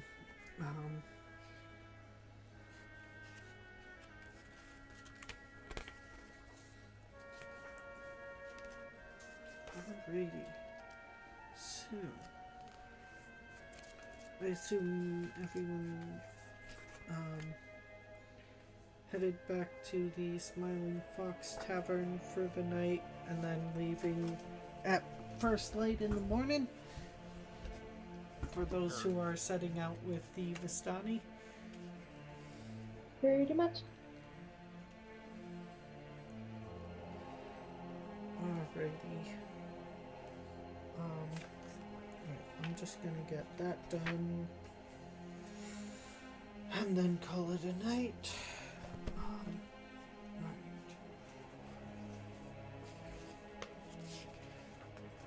Right. Vala, are you joining the Vistani? I mean, she wasn't. Okay.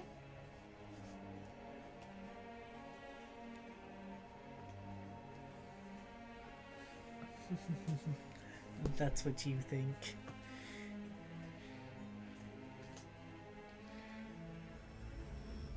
So,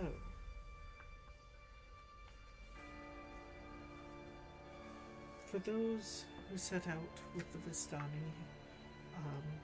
they allow you to sit in the back of one of their carriages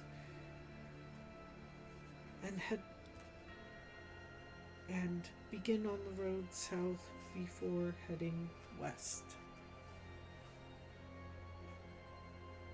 Yes, west. After about 3 days' travel,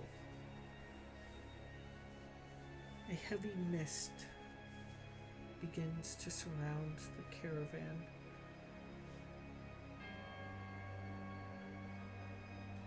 And envelops all of you until you can no longer see the road before you.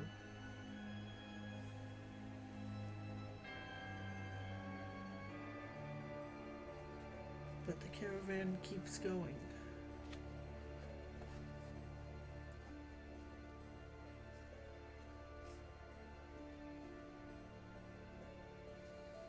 Vala, are you staying in Dragonspire, or where are you?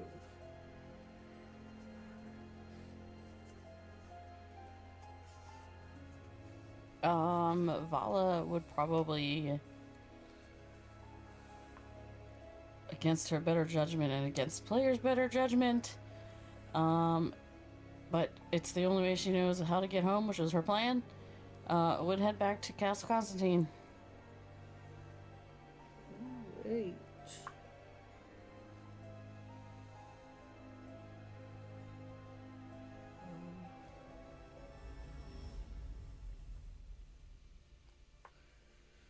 So, going back to Castle Constantine. I guess you could call Crowley. Crowley ain't gonna do shit. Alright, are you asking anything of Ezra before you head home? Other than to get home? No. Okay.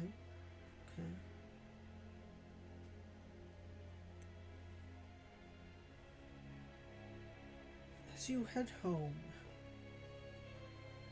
and Ezra opens the portal, strangely, when he opens it, you don't see the other side. You see a thick fog obscuring anything further than a few inches away from the portal.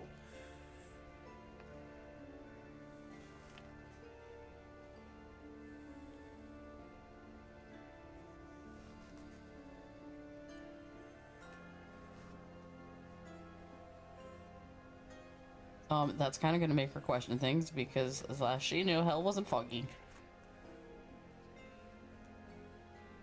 Unless they all of a sudden got weather that wasn't fire. Or acid rain.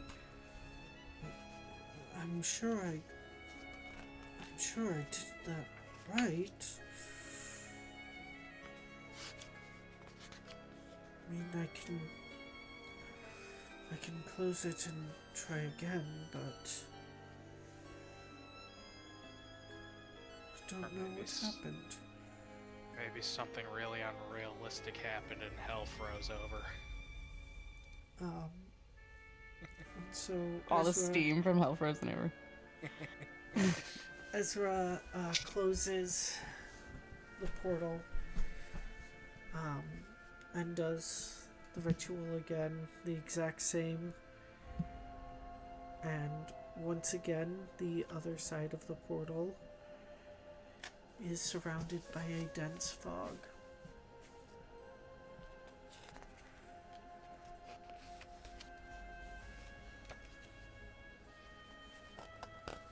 I really fucking hate this.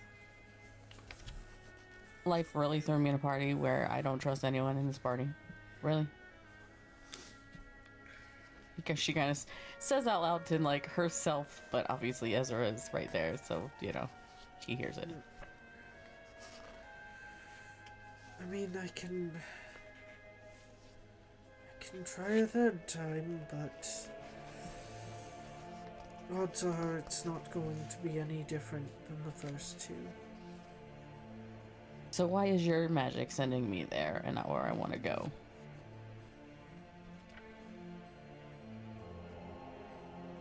As far as I know, that is where you want to go. I don't know why there's fog, but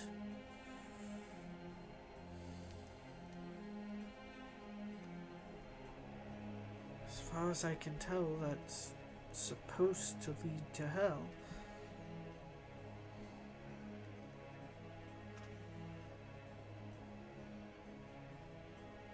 That's why I should never have gone. Why did I even... why? Oh, fine. Whatever. I'll step through the portal. Alright, as you step through,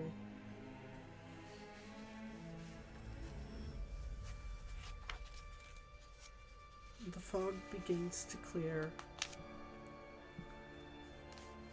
just a little bit around all of you, and you find yourself traveling down a dirt road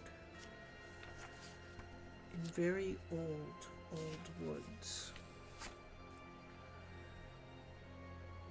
And Vala, you see the Vistani caravan coming towards you. And that is where we are going to end tonight's session.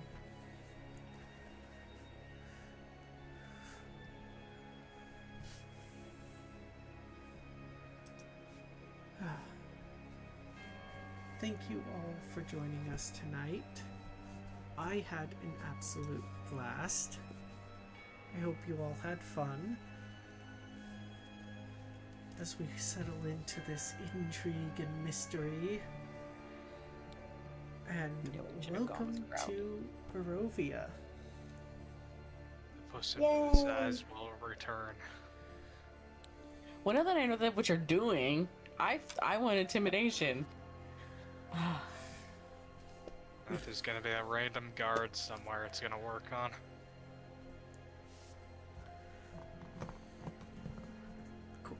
Quite possibly. And before you ask Turf, no, you do not level up yet. We haven't fought anybody yet.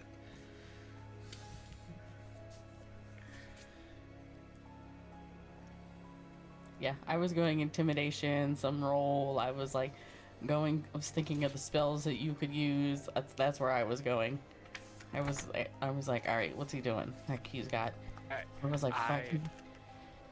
He's I gonna am Odrin Puss in command this Boots. shit. I just am Puss in Boots. You gotta remember that.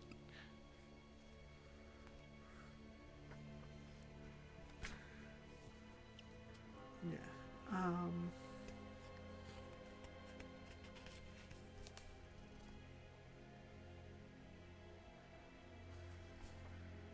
Should have fucking went to Crowley.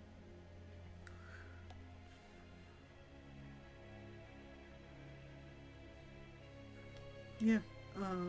You guys will be able to level up about halfway through the Death House. Fucking Death House. Is your next level. Well, your first level, actually, I should say.